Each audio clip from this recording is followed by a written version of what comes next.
നമ്മുടെ ആരുടെയും ജീവിതം ഒരു ട്രാജഡി ആയി തീരരുതെന്ന് ഇന്ന് രാത്രി ഞാൻ നിങ്ങളെ അറിയിക്കുകയാണ്. നേരെ മറിച്ച് കോമഡി എന്നാണ് അതിന്റെ എതിർപദം. Price the Lord. നല്ല പര്യവസാനം പ്രാപിക്കണം. ഹല്ലേലൂയ. നല്ല അന്ത്യം പ്രാപിക്കണം. ഞങ്ങളൊക്കെ യാക്കോബായി ഇങ്ങനെ അച്ഛന്മാരായിട്ട് കുർബാനയൊക്കെ ചൊല്ലുമ്പോൾ എല്ലാ ഹൃദയസ്പർശമായ പ്രാർത്ഥനകളൊക്കെ ഇങ്ങനെ ചൊല്ലുമായിരുന്നു. ഇന്ന് ഞാൻ ഇതിനെക്കുറിച്ച് അനുഭവിക്കുന്നില്ല.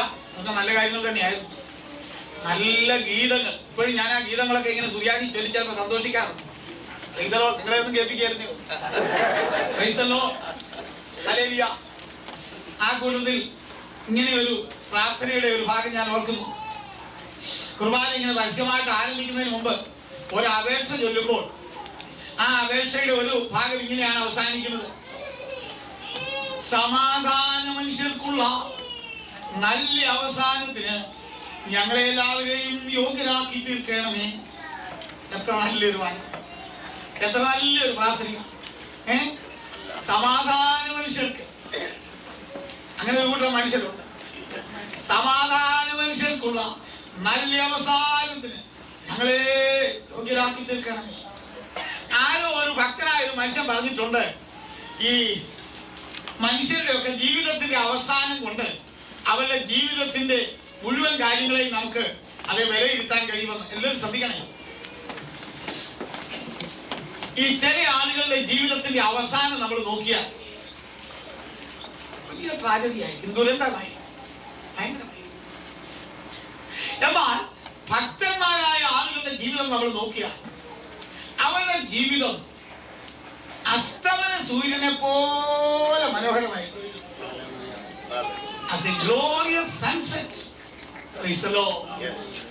ഞാൻ അങ്ങനെയുള്ള ചില ജീവിതങ്ങൾ കണ്ടിട്ടുണ്ട്. ഞാൻ ഒരിക്കല് ഒരു സ്ഥലത്ത് ചെന്നപ്പോൾ എന്നെ ആ യോഗ സ്ഥലത്ത് വന്ന് ഒരു കൊച്ചു പെൺകുട്ടി ഒരു വീട്ടിലേക്ക് വിളിച്ചോണ്ട് പോയി. ഞാൻ ചോദിച്ചു എന്തിനാണ്?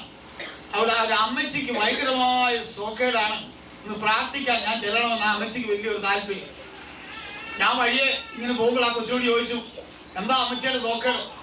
അയ്യോ എന്റെ പാസ്റ്ററെ പറയാനില്ല, കാലെല്ലാം പൊട്ടി അഴുകി അകപ്പാടെ ഭയങ്കരമായിട്ട് ഇങ്ങനെ ഇരിക്കുകയാണ്. അമ്മച്ചിക്ക് എഴുന്നേക്കാൻ പോലും വയ്യ. ഇവിടെ യോഗം നടക്കണമെന്ന് കേട്ടപ്പോൾ അമ്മച്ചി പറഞ്ഞു ഒന്ന് കാണണം, ഒന്ന് വിളിച്ചോണ്ട് വരണം എന്നൊക്കെ പറഞ്ഞു. അപ്പൊ ഈ കൊച്ചിന്റെ വർണ്ണനയിൽ നിന്ന് ഞാൻ ആ രോഗിയെ എന്റെ മനസ്സിൽ ഇങ്ങനെ വളർത്തിയെടുത്തോണ്ടാ പോയത്. ഞാൻ അവിടെ ചെന്നു, ആ മുറിയിലോട്ട് കയറി. എവിടെയാ രോഗി കിടക്കുന്നെന്ന് ചോദിച്ചു. ആ മുറിയിലുണ്ടെന്ന് പറഞ്ഞു. ഞാൻ ചെന്ന പാടെ അങ്ങോട്ട് കയറി രോഗിയുടെ മുഖത്തോട്ട് നോക്കി. അപ്പൊ എനിക്കൊരു അബദ്ധം പറ്റാൻ തുടങ്ങി. രോഗി എവിടെ കിടക്കുന്നെന്ന് ആ ആളിനോട് ചോദിക്കാൻ എനിക്ക് തോന്നി. പക്ഷെ ഞാൻ നോക്കിയപ്പോ ആ മുറിയിൽ ഒരാളെ ഉള്ളൂ. അതുകൊണ്ട് ആ അബദ്ധം ഞാൻ കാണിച്ചില്ല. മനസ്സിലായോ? ഞാൻ ആ വ്യക്തിയുടെ ആ അമ്മച്ചിയുടെ മുഖത്തോട് നോക്കിയപ്പോ ഒട്ടും അതിശോക്തി പറയല്ല, സൂര്യൻ ഉദിച്ചിരിക്കുന്ന പോലെ ചെയ്തു. ഞാൻ ആകപ്പാടെ ചുറ്റും നോക്കുക എവിടെ രോഗി. എന്നാൽ ആ അമ്മച്ചിയുടെ അരയ്ക്ക് താഴോട്ട്, കാൽമുട്ടുകളുടെ താഴോട്ടുള്ള ഭാഗം ഞാൻ പരിശോധിച്ച് നോക്കിയപ്പോൾ ആ കൊച്ചനോട് പറഞ്ഞതുപോലെ തന്നെ വളരെ ദയനീയമായ അവസ്ഥയാണ്. അപ്പൊ ഞാൻ ഇങ്ങനെ ചിന്തിച്ചു, ഈ അമ്മച്ചിയുടെ കാലിനും തലയ്ക്കും തമ്മിൽ ബന്ധമൊന്നുമില്ല. ഞാൻ മനസ്സിലായോ? ഹല്ലേലൂയ. അതാണ് ദൈവകൃപ. ആ കാലിന്റെ ആ രോഗം അതൊന്നും ആ മുഖത്തെ ബാധിച്ചിട്ടില്ല. വാക്കുകളിലേക്ക് ഒരു പരാതിയില്ല. ദൈവകൃപയുള്ള മനുഷ്യരുടെ അവസാന ഭാഗം വളരെ മനോഹരമാണ്.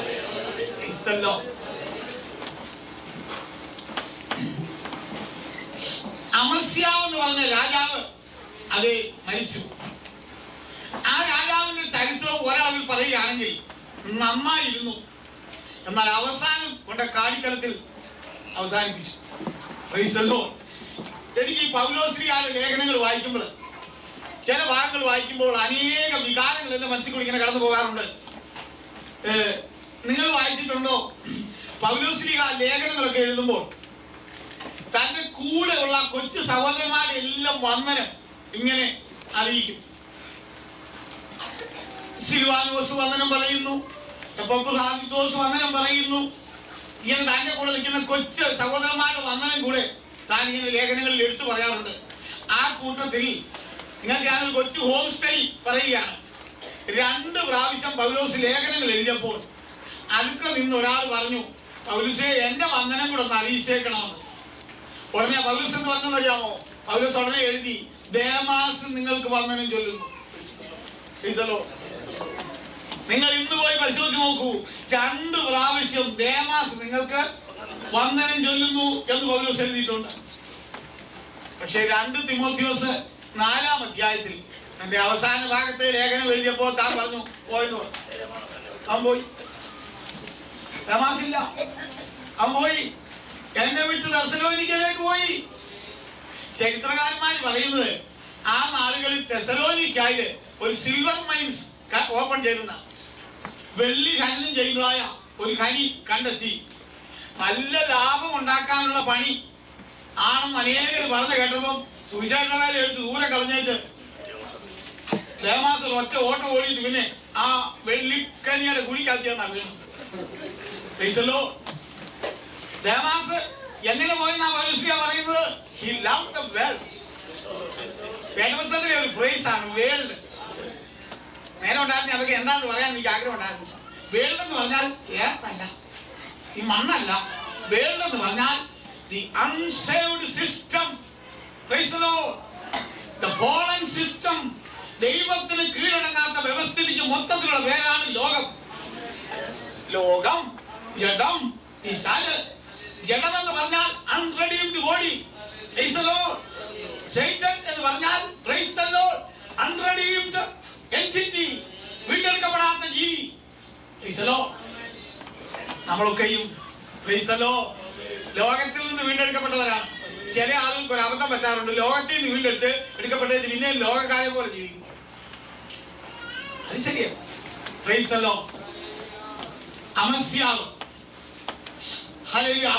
മരിച്ചു കഴിഞ്ഞതിന് ശേഷം അമസ്യാവിന്റെ മകനായ ഒരു കൊച്ചു ബാലകനെ പിടിച്ച് രാജാവാക്കി. നമുക്ക് എല്ലാവർക്കും അല്പസമയം ചേർന്ന് ചിന്തിക്കാം. വേദപുസ്തകം നിങ്ങളും തുറന്നു വെക്കുമെങ്കിൽ ഒരു ചിന്തിക്കാം. ഈ രാജകുമാരനെ രാജാവാക്കിയപ്പോൾ അവൻ എത്ര വയസ്സുണ്ടായിരുന്നു എന്ന് ആരെങ്കിലും ഒന്ന് കണ്ടുപിടിച്ച് പറഞ്ഞേ. എന്റെ കർത്താവേ, ടീനേജറായി ഒരു കൊച്ചി എടുക്കെ ദൈവത്തിന് സ്തോത്രം, അവനെ പിടിച്ച് രാജാവാക്കി.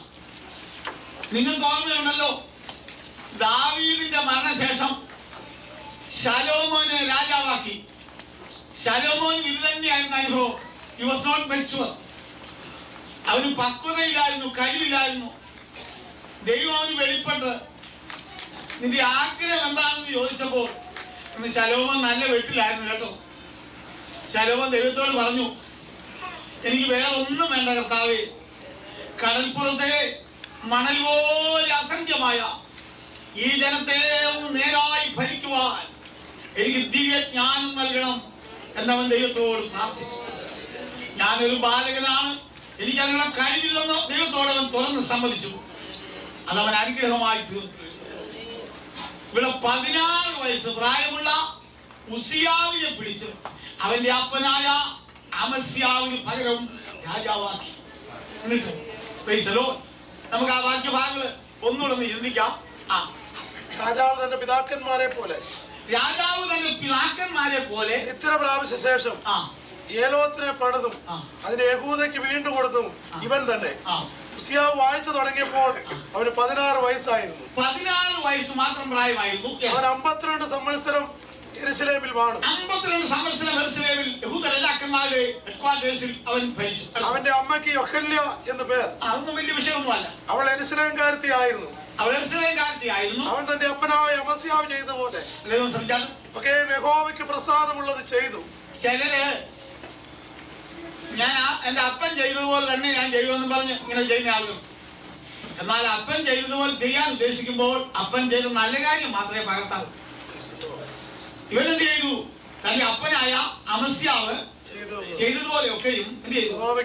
യഹോവയ്ക്ക് പ്രസാദമായുള്ളത് ചെയ്തു. മാന്യ ജീവിതമേ, നീ നിന്റെ മാതാപിതാക്കന്മാരെ പകർത്തുന്നത് നല്ലതാണ്. പക്ഷെ മാതാപിതാക്കന്മാര് ദൈവത്തെ അനുസരിച്ചെങ്കിൽ അത് നീ പകർത്തണം. അവർ ദൈവത്തിൽ നിന്ന് അകന്നു പോയെങ്കിൽ അത് നീ പകർത്തരുത്. ട്രഡീഷൻ എപ്പോഴും നല്ലതാണ്, പക്ഷേ അത് ദൈവഭക്തിയോട് ചേർന്നതായിരിക്കണം. അല്ലാത്ത ട്രഡീഷൻ എല്ലാം നമ്മൾ ചാടിക്കളയേണ്ടത് ആവശ്യമാണ്. അടുത്ത വാക്യം വായിച്ചാൽ. ദൈവഭയത്തിൽ അവനെ ഉപദേശിച്ചു വന്ന സെക്കറിയാവിന്റെ ആയുഷ്കാലത്ത് അവൻ ദൈവത്തെ അന്വേഷിച്ചു. ഒന്ന് നിർത്തിക്കാത്ത എല്ലാവരും ഒന്ന് ശ്രദ്ധിക്കണം. അത് നിങ്ങൾക്ക് വേണ്ടിയുള്ള ഒരു ദൂത് അതിനകത്താണ്. ഈ 16 വയസ്സ് പ്രായമുള്ള ഈ ഉസിയാവിന് ആത്മീയമായിട്ട് വേണ്ടുന്ന പക്വതയൊന്നും ഇല്ലാതിരുന്നതിനാൽ ഞാൻ പറയട്ടെ, അവനെ പഠിപ്പിക്കുക. അങ്ങനെ എങ്ങനെ അവിടെ പറഞ്ഞിരിക്കുന്ന ആ പ്രയോഗങ്ങൾ ശ്രദ്ധിച്ചോ. ദൈവഭയത്തിൽ ഫിസിക്സ് പഠിപ്പിക്കാനല്ല, കെമിസ്ട്രി പഠിപ്പിക്കാനല്ല, പിന്നെ പോളിറ്റിക്സ് പഠിപ്പിക്കാനല്ല.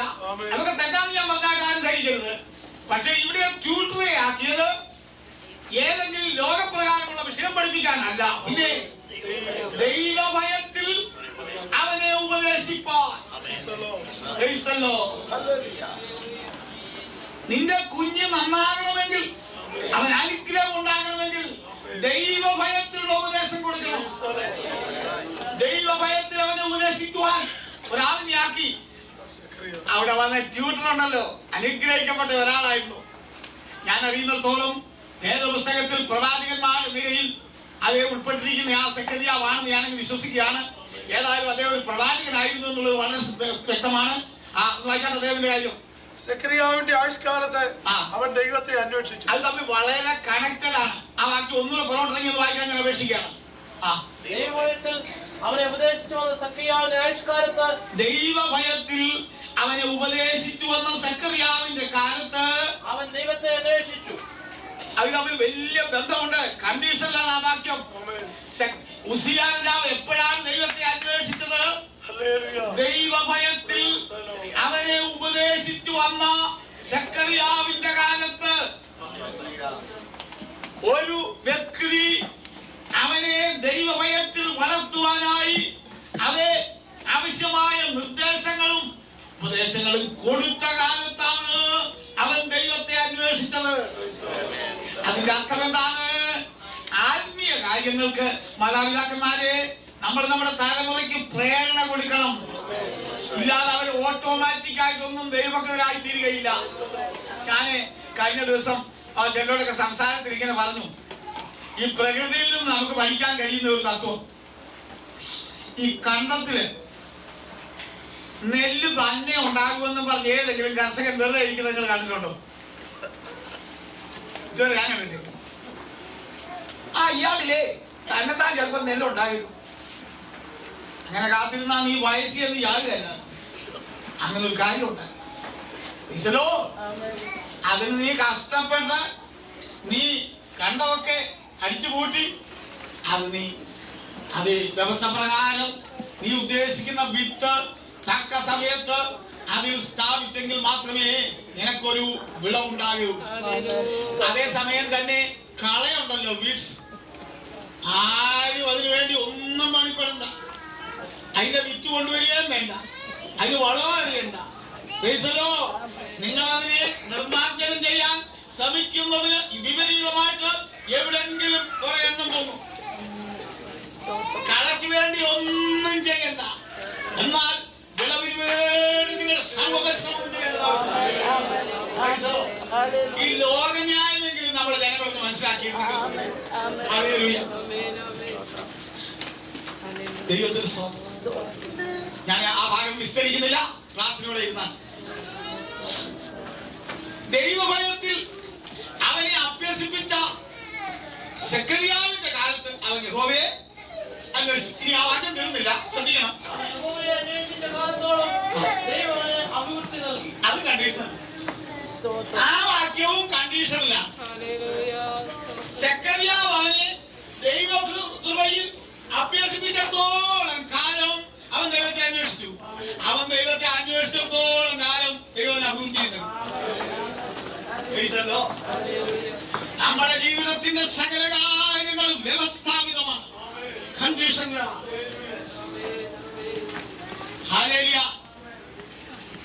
എന്തിനാ ഞങ്ങളൊക്കെ പലപ്പോഴൊക്കെ വന്ന് ഇങ്ങനെ പ്രസംഗിക്കുന്നറിയാമോ? ഈ ദൈവകാര്യം എപ്പോഴും ഇങ്ങനെ ഓർമ്മിപ്പിച്ചുകൊണ്ടിരിക്കേണ്ടതാണ്, അത് ഉണർത്തിക്കൊണ്ടിരിക്കേണ്ടതാണ്. പ്രവാചകന്മാർ മുൻ പറഞ്ഞതും അപ്പോസ്തലന്മാർ നിങ്ങൾക്ക് അറിയിച്ചതുമായ കാര്യങ്ങളെ ഞങ്ങൾ വീണ്ടും അനുസ്മരിപ്പിക്കുന്നുവെന്നാണ് വിശുദ്ധ പത്രോസ് എഴുതിയിരിക്കുന്നത്. ദൈവകാര്യം എന്ന് പറയുന്നത് എപ്പോഴും കേൾക്കേണ്ടതാണ്, അത് കൂടെ കൂടെ സ്പെയർ ചെയ്ത് ഇങ്ങനെ കുത്തിക്കൊണ്ടിരിക്കേണ്ട കാര്യമാണ്. അതെന്തെങ്കിലും ഒരിക്കൽ കേട്ടതുകൊണ്ട് മതിയാകുന്നില്ല. കാരണം ഈ ലോകശക്തികൾ അതിനെതിരായിട്ട് പോരാടുകയാണ്. മറിച്ച് നിങ്ങൾ എത്രത്തോളം ദൈവ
നിങ്ങൾ തൽപരരായിരിക്കുന്നുവോ, വിശ്വസ്തരായിരിക്കുന്നുവോ, അത്രത്തോളം ദൈവം നിങ്ങളെ അനുഗ്രഹിക്കും.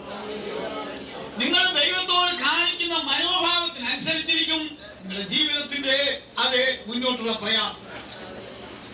ഇനി നിങ്ങൾക്ക് ഇത്രയും പറഞ്ഞിട്ട് മനസ്സിലാകുന്നില്ലെങ്കിൽ ഈ ഉസിയാവിന്റെ അപ്പനായ അമസ്യാവിനുണ്ടായ ഒരു അനുഭവം അതിന്റെ പുറകിലത്തെ അധ്യായത്തിൽ എഴുതി വെച്ചിട്ട് അതൊന്ന് വായിച്ചെടുക്കാം. അത് ഞാൻ പറയുന്ന ആ വാക്യം ഞാനെങ്കിലും ഒന്ന് വായിക്കണം. 2 ദിനവൃത്താന്തം 25-ാം അധ്യായത്തിന്റെ 27-ാമത്തെ വാക്യം ഒന്ന് വായിക്കാം. അമസ്യാവ്, അതായത് ഉസിയാവിന്റെ അപ്പനായ അമസ്യാവ് യഹോവയെ വിട്ടുമാറിയ കാലം മുതൽ ഈ ഗുണം വരാനുള്ളവർ അധികം വാക്യങ്ങളൊന്നും വായിക്കണ്ട, സകലം വായിക്കാനും കാര്യം ബാക്കി ഒന്നുകൂടെ വായിച്ചാൽ ഒരു പ്രാവശ്യം കൂടെ അതിന്റെ അർത്ഥം തിരിക്കട്ടെ. അതൊരു പ്രത്യേക കാലമാണ്, അതൊരു മൈൻകുറ്റിയാണ്. അവിടെ മുതൽ ഏതാണ് സംഭവിക്കുക? അമസ്യാവ് യഹോവയെ വിട്ടുമാറിയ കാലം മുതൽ, എന്റെ ഭാഷയിൽ പറഞ്ഞാൽ ആ കാലം മുതൽ അവന്റെ കാലക്കേട് ആരംഭിച്ചു.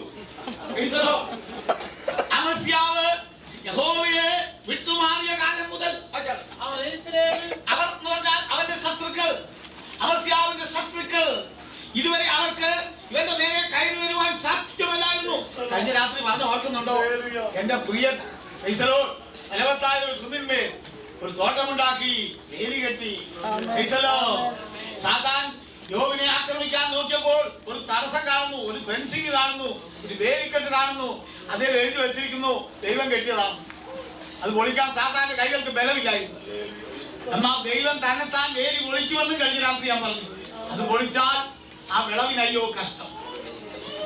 അമസ്യാവ് ദൈവത്തോട് ചേർന്നിരുന്ന അത്രയും കാലം അവന്റെ ശത്രുക്കൾക്ക് അവന്റെ നേരെ വരുവാൻ കഴിഞ്ഞില്ല, അവർക്കൊന്നും ചെയ്യാൻ കഴിഞ്ഞില്ല. ഇതെന്റെ ജനമേ നിങ്ങൾക്കൊരു പാഠമായിരിക്കും. എന്നാൽ അമസ്യാവ് യഹോവയെ വിട്ടുമാറിയ കാലം മുതൽ അവന്റെ നേരെ കൂട്ടുകെട്ടുണ്ടാക്കി. അത് നിമിത്തം അവൻ ലാഖീശിലേക്ക് ഓടിപ്പോയി. എന്നാൽ അവർ ലാഖീശിലേക്ക് അവന്റെ പിന്നാലെ ആളയച്ച് അവിടെ വെച്ച് അവനെ കൊന്നുകളഞ്ഞു. കഷ്ടം. അവനെ യഹോവയെ വിട്ടുമാറി അവൻ മുൻപോട്ട് പോയതിനാൽ ശത്രുക്കൾക്ക് ഒരു പഴുത് കിട്ടി. അവർ അവന് വേണ്ടി ഗൂഢാലോചന നടത്തി. അവർ അവനെ കൊല്ലുവാൻ ശ്രമിച്ചു. ഇവിടെ എല്ലാവരും ശ്രദ്ധിക്കണേ, ഇവന് അവന്റെ ബുദ്ധിയുടെ തന്ത്രമായിരുന്നു പ്രയോഗിക്കുന്നത്. ശത്രുക്കൾ അവനെ കൊല്ലാൻ ശ്രമിച്ചപ്പോൾ അവനൊരു ഒറ്റ ഓട്ടം, എന്റെ ശത്രുക്കൾ മിടുക്കാനെ പിടിക്കട്ടെന്ന് പറഞ്ഞ് ലാഖീസിലേക്ക് ഒരൊറ്റ ഓട്ടം. ശത്രുക്കൾ എന്ത് ചെയ്തു? എത്തിയിട്ട് അവർ അവനെ കൊന്നുകളഞ്ഞു. പണ്ട് എന്നെ പഠിപ്പിച്ച ഒരു അധ്യാപകൻ ഈ വേദപുസ്തകത്തിലെ യോനായെ കുറിച്ച് ഒരു കാര്യം പറഞ്ഞത് ഞാൻ ഇപ്പോഴും ഓർക്കുന്നുണ്ട്. എന്നെ സെമിനാരിൽ പഠിപ്പിച്ച ഒരു അധ്യാപകൻ അദ്ദേഹം പറഞ്ഞു, ഈ യോനയോട് ഒരിക്കല് ദൈവം പറഞ്ഞു, നീ ഇന്നത്തെ പോയി പ്രസംഗിക്കാൻ. എവിടെയാണ്? നിനവയിൽ. അതൊക്കെ ചെയ്താൽ മതിയാകും. ഉടനെ യോന എന്ത് ചെയ്യുമെന്നറിയാമോ? യോന അതിന്റെ കോൺസിക്വൻസസ് എല്ലാം ചിന്തിച്ചു. അവിടെ ചെന്ന് ആ അരിഹങ്കാരനായ രാജാവിനോട് കയറി ദൈവകാര്യം പറഞ്ഞാൽ അയാൾ പിടിച്ച് എന്നെ ഉപദ്രവിക്കും, എന്നെ കൊല്ലും. എന്നാൽ ഒരു കാര്യം ചെയ്യാം, ഈ ദൈവത്തിന്റെ അടുക്കൽ ചേർന്ന് നിന്നിട്ടല്ലേ ദൈവം തമ്മിലാൻ കൂടെ ഇങ്ങനെ പിടിച്ചു പോയി പ്രസംഗിക്കണം എന്നൊക്കെ പറയുന്നത്. അതുകൊണ്ട് ദൈവത്തിന്റെ അടുക്കൽ നിന്ന് മാറി നിന്നേക്കാം എന്ന് വിചാരിച്ച് ആളും ചെയ്യുന്നറിയാമോ? അയാൾ അന്വേഷിച്ചു ഇവിടുന്ന് ദൂരോട്ട് പോകുന്ന വാഹനം വല്ലതും ഉണ്ടോ? ഉടനെ അയാൾ പറഞ്ഞു, തർശീസിന് പോകുന്ന ഒരു കപ്പലുണ്ടെന്ന് പറഞ്ഞു. ഇയാൾ ചെന്ന് ആ കപ്പലെ കയറി ചാക്കേട്ടിന്റെ ഇടയിൽ ഇങ്ങനെ ഒളിച്ച്, കൂലിയും കൊടുത്തില്ല, പൈസലോ ചരക്കിനിടയിൽ കയറി ഇങ്ങനെ കിടന്നു.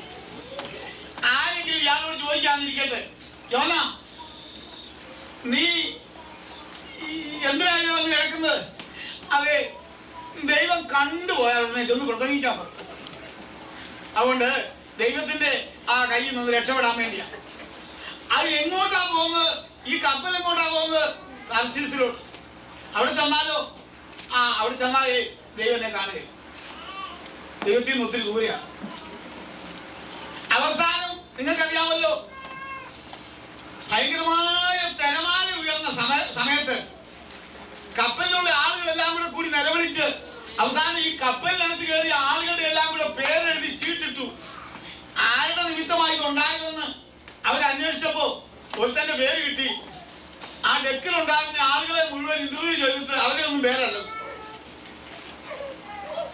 എല്ലാവരും ഇവിടെ ഉണ്ട്. അവിടെ എല്ലാം പേര് പറഞ്ഞു. ഇത് വേറൊരുത്തന്റെ പേരാ. ഇനി എവിടെയാ ആടിയിരിക്കുന്നത്? അവസാനം കാർഗോയിൽ കയറി ചെന്ന് നോക്കിയപ്പോ അതിന്റെ ഇടയിൽ ഒരുത്തങ്ങള്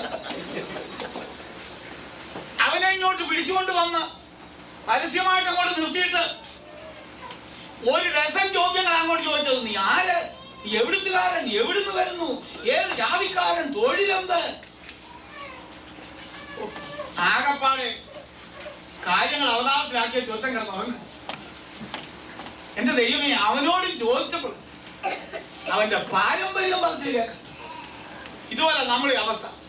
കാര്യങ്ങൾ മുഴുവൻ കിഴക്കാൻ പാടി മറിച്ചിട്ട് നടക്കുകയാണെങ്കിൽ ആരെയും ചോദിച്ചാവുന്നേ പാരമ്പര്യം എന്താ പറച്ചില്?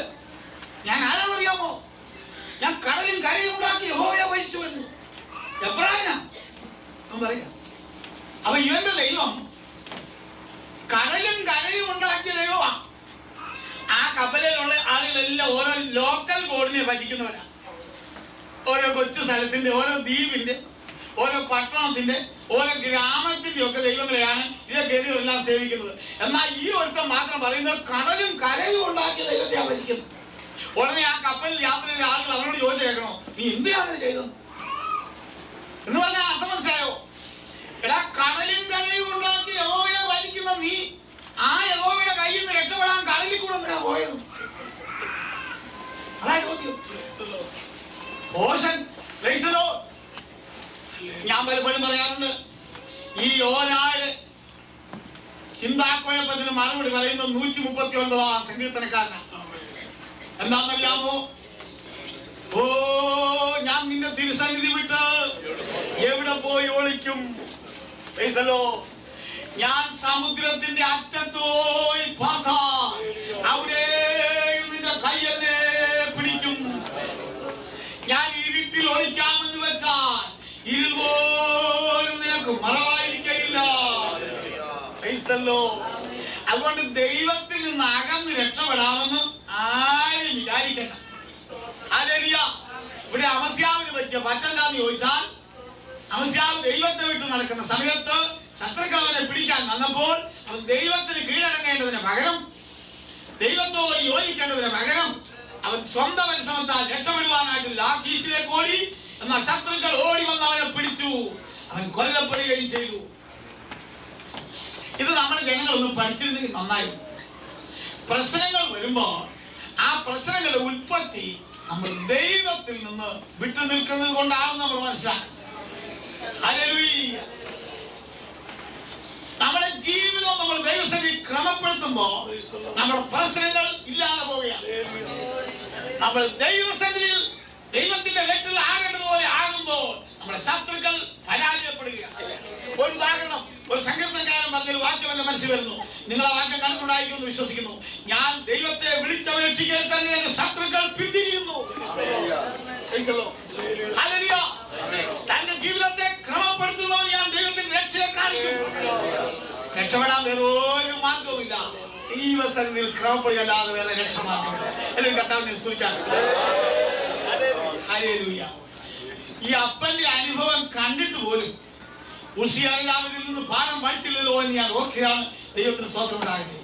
ഈ ഉസിയ രാജാവിനെ പഠിപ്പിക്കുവാൻ ഒരു നല്ല ട്യൂട്ടർ ഉണ്ടായിരുന്നു, സിക്കറിയാവ്. അവൻ ഇവനെ ഉപദേശിച്ച കാലത്തോളം അവൻ ദൈവഭയത്തിൽ ജീവിച്ചു. ദൈവഭയത്തിൽ ജീവിച്ചിടത്തോളം ദൈവന് അനുഗ്രഹം നൽകുകയും ചെയ്തു. ഇതുപോലെ തന്നെ ഞാൻ ഒരു ആളിന്റെ ചരിത്രം ഓർക്കുന്നുണ്ട്, വളരെ ഉണ്ട്. ഒരാൾ ദാവീദിന്റെ മകനായ ശലോമോനും ചെറുപ്പത്തിൽ വളരെ കൃപയിൽ വളർത്തപ്പെട്ടവൻ. ഹല്ലേലൂയ. ഞാൻ ക്രിസ്ത്യൻ എഡ്യൂക്കേഷന്റെ കാര്യം പ്രസംഗിക്കുന്നു. ഫിസിക്കൽ എഡ്യൂക്കേഷന്റെ കാര്യമല്ല, സയന്റിഫിക് എഡ്യൂക്കേഷന്റെ കാര്യമല്ല ഞാൻ പറയുന്നത്. സ്പിരിച്വൽ എഡ്യൂക്കേഷന്റെ കാര്യമാണ്. ദൈവം ശ്രദ്ധിക്കണം. ശലോമോൻ ഒരു ബാലകനായിരിക്കുമ്പോൾ ദൈവത്തിന് സ്വന്തം അവന് ട്യൂഷൻ കൊടുത്ത ആ ദൈവദാസന്റെ പേരാരെങ്കിലും ഒന്ന് പറയാമെങ്കിൽ അവർക്ക് കൊടുക്കാൻ എന്റെ കയ്യിൽ യാതൊരു സമ്മാനവും ഇല്ല. ഒന്ന് അറിയാൻ വേണ്ടി ചോദിക്കുന്നേ. നാഥാൻ പ്രവാചകൻ. Praise the Lord. ശലോമോനെ ദൈവഭയത്തിൽ വളർത്തുവാൻ ഒരു ട്യൂട്ടറായിട്ട് ചെന്നയാള് നാഥാൻ പ്രവാചകനാണ്. നാഥാൻ പ്രവാചകന്റെ കീഴിൽ അവന് ലഭിച്ചതായ അഭ്യസനം അവനെ പ്രാർത്ഥനാ ജീവിതമുള്ളവരും ദൈവത്തെ അന്വേഷിക്കുന്നവരും ഒക്കെ ആക്കി തീർത്തു. ഹല്ലേലൂയ. നാം അൽവശം കൂടെ പറയേണ്ടിയിരിക്കുന്നു. നാഥാൻ പ്രവാചകൻ എന്നാലും കൂടെ കാണുകയല്ല കേട്ടോ. അവൻ പഠിപ്പിച്ചേക്കങ്ങ് പോകും. ബാക്കി കാര്യങ്ങള് മറ്റൊരായി കഴിയുമ്പോ നീ തന്നെ തീരുമാനിച്ചോണം. ഈ 2 വാക്യങ്ങള്, പ്രസിദ്ധമായ 2 വാക്യങ്ങൾ ശലോമോൻ തന്നെ എഴുതിയിരിക്കുന്ന ഞാൻ നിങ്ങളെ കേൾപ്പിക്കാം. നിങ്ങൾ ആ വാക്യം ശ്രദ്ധിക്കണം. അതിൽ ആദ്യത്തേത് ഒരു മനുഷ്യന്റെ ടീനേജ് കാലഘട്ടത്തെ കുറിച്ച് പരിശുദ്ധാത്മാവ് അത് എഴുതിയിരിക്കുന്ന ഒരു വാക്യമാണ്. ബാലൻ നടക്കേണ്ടുന്ന വഴിയിൽ, ബാക്കി നിങ്ങൾ തന്നെ അങ്ങ് പൂരിപ്പിച്ചത്, എന്റെ ജോലി കുറച്ച് തരട്ടെ. ബാലൻ നടക്കേണ്ടുന്ന വഴിയിൽ അവനെ അഭ്യസിപ്പിക്കാം. അവൻ വൃദ്ധനായാലും അഭ്യസനത്തിന് വലിയൊരു ശക്തിയുണ്ട്. നടക്കേണ്ടുന്ന വഴി എന്ന് പറഞ്ഞൊരു വഴിയുണ്ട് കേട്ടോ. ഇന്ന് അനേകരും നടക്കുന്ന വഴിയാണ്. വേദത്തിൽ പറയുന്നത് നടക്കേണ്ടുന്ന വഴിയാണ്. നിങ്ങൾ പോകേണ്ട ഒരു വഴിയുണ്ട്, ദൈവം നിശ്ചയിച്ച ഒരു വഴിയുണ്ട്. ഹല്ലേലൂയ. ആ വഴിയിൽ ഒരാൾ യാത്ര ആരംഭിക്കുമ്പോൾ അയാളുടെ ഗാർഡിയൻസ് എന്ത് ചെയ്യണം? ആ വഴിയിൽ അവനെ അഭ്യസിപ്പിക്കണം. വേദോസത്തിൽ എഴുതിയിരിക്കുന്നത് അങ്ങനെയാണ്. അല്ലാതെ ബാലൻ നടക്കുന്ന വഴിയിൽ അവൻ വിട്ടേക്കുക എന്നല്ല. ബാലൻ നടക്കുന്ന വഴിയിൽ അവനെ വിട്ടേക്കുക എന്നല്ല വേദോസത്തിൽ പറഞ്ഞിരിക്കുന്നത്. പിന്നെ ബാലൻ നടക്കേണ്ടുന്ന വഴിയിൽ അവനെ അഭ്യസിപ്പിക്കാം. എന്നാ പറയട്ടെ, മാതാപിതാക്കന്മാർ എന്നും കൂടി ഇരിക്കുകയില്ല കേട്ടോ. അത് കുറെ കഴിയുമ്പോൾ അങ്ങ് പോകും. നമ്മളെ ചെറുപ്പത്തിൽ പഠിപ്പിച്ച സൺഡേ സ്കൂൾ അധ്യാപകന്മാരോ ഒക്കെ എപ്പോഴും കൂടെ ഉണ്ടായിരിക്കുകയില്ല. നിങ്ങളോട് പ്രസംഗിച്ച ഉപദേശിമാരൊക്കെ നിങ്ങളുടെ ജീവിതത്തിന്റെ എല്ലാ വഴികളും നിങ്ങളുടെ കൂടെ ഉണ്ടായിരിക്കുകയില്ല. ബാക്കി കാര്യം നിങ്ങൾക്കുള്ളതാണ്. നിങ്ങൾക്കൊരു തീരുമാന ശക്തി വന്നു കഴിഞ്ഞാൽ, നിങ്ങൾ മച്ചുവറായി കഴിഞ്ഞാൽ ജീവിതത്തിന്റെ മുൻപോട്ടുള്ള ബാക്കി ഭാഗം നിങ്ങളുടെ ഉത്തരവാദിത്വത്തിലിരിക്കുന്ന കാര്യമാണ്. അതിനെക്കുറിച്ച് ജ്ഞാനിയായ ശലോമോൻ പറഞ്ഞിരിക്കുന്നത്, ബാലൻ തന്റെ നടപ്പിനെ നിർമ്മലമാക്കുന്നത് എങ്ങനെ? നിന്റെ വചനപ്രകാരം അതിനെ സൂക്ഷിക്കുന്നതിനാൽ തന്നെ. അത് അപ്പനും അമ്മയും ചെയ്യുന്ന കാര്യമല്ല, നീ ചെയ്യുന്ന കാര്യമാണ്. അവിടെ മുതൽ നിന്റെ ഉത്തരവാദിത്വമാണ്. അതിന്റെ പുറകിലോട്ടുള്ളത് മാതാപിതാക്കന്മാരുടെ ഉത്തരവാദിത്വമാണ്. ഞാൻ മാതാപിതാക്കന്മാരോട് പറയുന്നത്, ഒരിക്കലും കുഞ്ഞുങ്ങളെ നടക്കുന്ന വഴിയിൽ കൂടെ വിട്ടേക്കരുത്. ആരാണ് ഇങ്ങനെ പറഞ്ഞാൽ കേട്ടിട്ടുണ്ട്, ബാലൻ നടക്കുന്ന വഴിയിൽ അവനെ വിട്ടേക്കുക, കുറച്ച് കഴിയുമ്പോൾ അവൻ കടാരിയുമായിട്ട് തിരിച്ചു വരും. നടക്കുന്ന വഴിയാണ് വിട്ടേക്കാം. എന്നാൽ നടക്കേണ്ടുന്ന വഴിയിൽ അവനെ അഭ്യസിപ്പിക്കാമെങ്കിൽ അവൻ നിനക്ക് സമാധാനപുത്രനായി മടങ്ങി വരും. ഞാൻ കഴിഞ്ഞ ദിവസം ഒരു പ്രസംഗത്തിൽ പറഞ്ഞത് ഞാൻ തന്നെ ഓർക്കുന്നുണ്ട്. അതായത് ഈ ലോകം വഷളത്വം കൊണ്ട് നിറഞ്ഞിരിക്കുന്ന ഒരു കാലഘട്ടത്തിൽ എവിടെ നോക്കിയാലും തലമുറ വഷളായി നടക്കുന്ന സമയത്ത് ഒരു വീട്ടിലൊരു കുഞ്ഞ് ജനിച്ചു. സമാധാനം കണി കാണാനില്ലാതിരുന്ന ആ കാലഘട്ടത്തിൽ ഒരു കൊച്ചു ജനിച്ചപ്പോൾ ആ കൊച്ചിന്റെ മുഖശ്രീ കണ്ട് ആ കൊച്ചിന്റെ പിതാവായിരിക്കുന്ന ആത്മീയനായ ലാമേക്ക് ആ കുഞ്ഞിന്റെ മുഖത്തേക്ക് നോക്കിയിട്ട് ഇങ്ങനെ വിളിച്ചു പറഞ്ഞു, യഹോവ ശപിച്ച ഭൂമിയിൽ നമ്മുടെ കൈകളുടെ പ്രവൃത്തികളിൽ ഇവൻ നമ്മളെ ആശ്വസിപ്പിക്കും എന്ന് പറഞ്ഞുകൊണ്ട് നോഹ എന്നർത്ഥമുള്ള ആശ്വാസം എന്നർത്ഥമുള്ള നോഹ എന്നവന് പേർ വിളിച്ചു. അടുത്ത തലമുറയെ ആശ്വസിപ്പിക്കണോ? കുഞ്ഞുങ്ങൾ ആശ്വാസമായി തീരണമെങ്കിൽ നടക്കേണ്ടുന്ന വഴിയിൽ അഭ്യസിപ്പിക്കണം. ദൈവവചനം ജീവനോ ും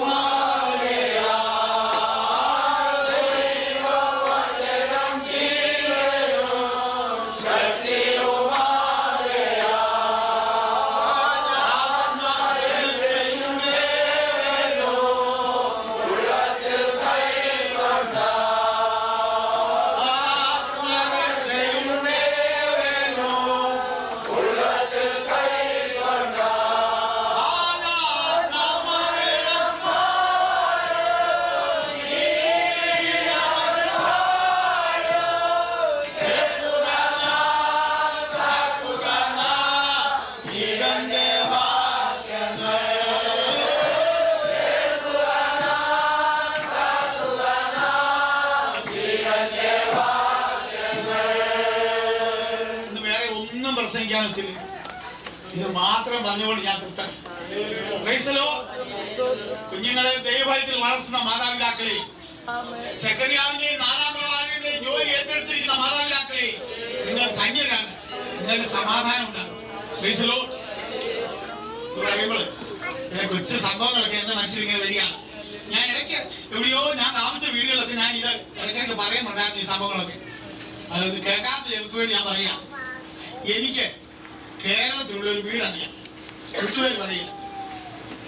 വലിയൊരു അറിയപ്പെട്ട ഒരു വീടാണ്. റിച്ച് ഫാമിലിയാണ്. അവിടെ വലിയ വിദ്യാഭ്യാസമൊക്കെ ഉള്ള ആളുകളൊക്കെ ഉണ്ട്. ആ വീട്ടിലെ ഒരു സംസ്കാരം എന്താണെന്ന് ചോദിച്ചാൽ ദൈവഭക്തി എന്ന് പറയുന്നത് വലിയ പോയി നെയിംസേക്കാണ്. വെറുതെ ക്രിസ്ത്യാനികളെന്ന് പേര്.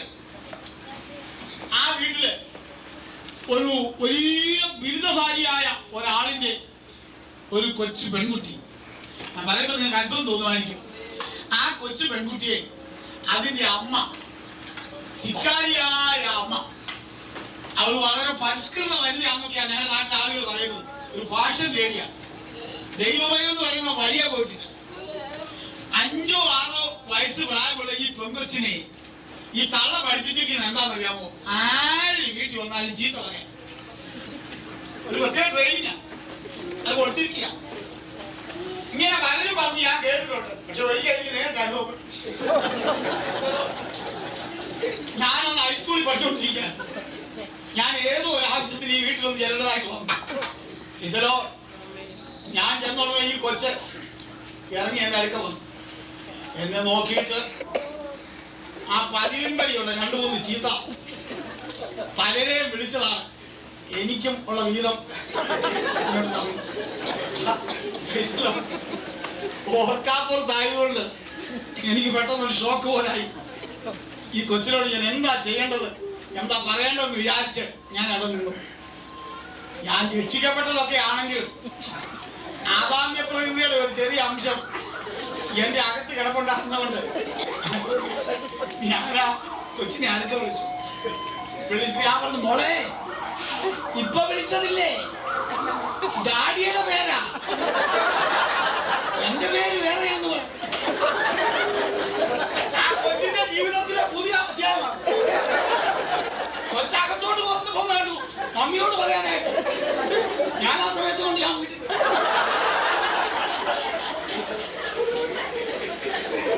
ഞാൻ ഓർത്ത് എന്റെ ദൈവം എന്തിനാ ഇങ്ങനെ കുഞ്ഞുങ്ങളെ വളർത്തുന്നത്? ആരെങ്കിലും ആളുകൾ വീട്ടിൽ വന്ന അവനെ അങ്ങനെ പഠിപ്പിക്കും. അങ്ങനെയുള്ള അമ്മമാരാരും ഇവിടെ ഇല്ലാത്തതിനാൽ ഞാൻ ദൈവത്തെ സ്തുതിക്കുന്നു. ചില വീടുകളിലുണ്ട്. ഞങ്ങളൊക്കെ പല വീടുകളിൽ പോകുന്നവരാ. ചില വീട്ടിൽ ചെല്ലുമ്പോ ചില കൊച്ചു പിള്ളേരെ ഇങ്ങോട്ട് കൊണ്ടുവന്നിട്ട് ചില അമ്മമാര് പറയുന്നത് കേൾക്കാം, ഈ മോന് ഇന്ന് രാവിലെ ഹല്ലേലൂയ പറഞ്ഞു, സ്തോത്രം പറഞ്ഞു. അയ്യോ, അത് കേൾക്കുമ്പോ എന്തോ ഒരു സന്തോഷം. വേറെ ചില അമ്മമാര് പറയുന്നത് കേൾക്കാം, അവൻ ഇന്നത് പറഞ്ഞു, ചീത്ത വിട്ടുക്കനോ അവൻ അത് പറഞ്ഞു. അതിൽ സന്തോഷിക്കുന്ന മാതാപിതാക്കളും ദൈവഭയത്തിൽ വളർത്തുവാൻ അതിനെ എന്തിനാ പറയുന്നത്? ദൈവം ഉണ്ടേലല്ലേ അത് ട്രാൻസ്മിറ്റ് ചെയ്യാൻ പോകും. ഇല്ലാത്ത എങ്ങനെ കൊടുക്കാൻ വെക്കുന്നത്? അറിയാമില്ലാത്ത എങ്ങനെ പഠിപ്പിക്കുന്നത്? എന്റെ മാതാപിതാക്കന്മാര് 2 പേരും അതെ നിർദോഷികളായി ആണെങ്കിൽ തന്നെ എന്റെ അമ്മ വിശേഷ ദൈവഭക്തിയുള്ള ഒരു മാതാവാണ്. ആ അമ്മയുടെ കണ്ണുനീരും അമ്മയുടെ പ്രാർത്ഥനയും ഒരു വഴി കൂടെ കഴിഞ്ഞ് പറയട്ടെ, അമ്മയുടെ നേർച്ചയും ഒക്കെ എന്നെ ഇവിടെ എത്തിച്ചത്. എന്റെ അമ്മ എനിക്ക് വേണ്ടി നേർന്നത് പട്ടക്കാരനാക്കിയേക്കാവുന്ന, പക്ഷെ സ്വർഗത്തിലെ ദൈവത്തിനൊരു പരിപാടിയുണ്ട്. ചോദിക്കുന്നതിലും നനയ്ക്കുന്നതിലും പരിപാടി. അതുകൊണ്ട് ദൈവം അമ്മ ചോദിക്കാത്ത ഒരു ഭാഗം കൂടെ കൊടുത്തു. അതിന്റെ 2ാം പടിയിലാണ് ഇപ്പോൾ ഞാൻ ജീവിച്ചുകൊണ്ടിരിക്കുന്നത്. അടുത്ത തലമുറയുടെ നന്മ കാണുവാൻ ആഗ്രഹിക്കുന്നവരെ ഇന്ന് രാത്രി നിങ്ങൾക്കിത് ഓർമ്മ കുറിപ്പായി ഞാൻ സമയത്തെ കൂടെ മാനിക്കട്ടെ. ദൈവത്തിന് സ്തോത്രം ഉണ്ടാകട്ടെ. നമുക്ക് 26-ാം അധ്യായത്തിലേക്ക് തന്നെ തിരിച്ചു വരാം.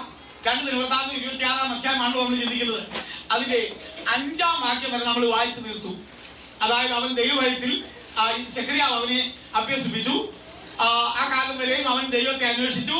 അവൻ ദൈവത്തെ അന്വേഷിച്ച കാലം വരെയും ദൈവം അവന് അഭിവൃദ്ധി നൽകി.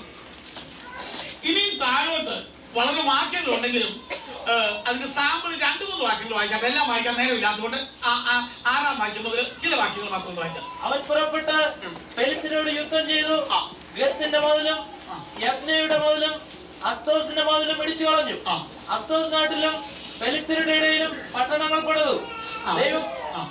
ദൈവം ഫെലിസ്ത്യർക്കും ഗൂർബാലിൽ പാർത്ത അരാബ്യർക്കും മെയൂന്യർക്കും വിരോധമായി അവനെ സഹായിച്ചു. ഇനി താഴോട്ട് നിങ്ങൾ വായിച്ചു ചെല്ലാമെങ്കിൽ അവന്റെ ജീവിതത്തിൽ അവന് കിട്ടിയതായ ഫിസിക്കൽ വിക്ടറീസ്, അവന് കിട്ടിയതായിട്ടുള്ള വിജയങ്ങൾ, ഐശ്വര്യങ്ങൾ, നേട്ടങ്ങൾ, ഇതിന്റെ ഒരു നിരയാണ് അവിടെ താഴെ കാണാൻ സാധിക്കുന്നത്.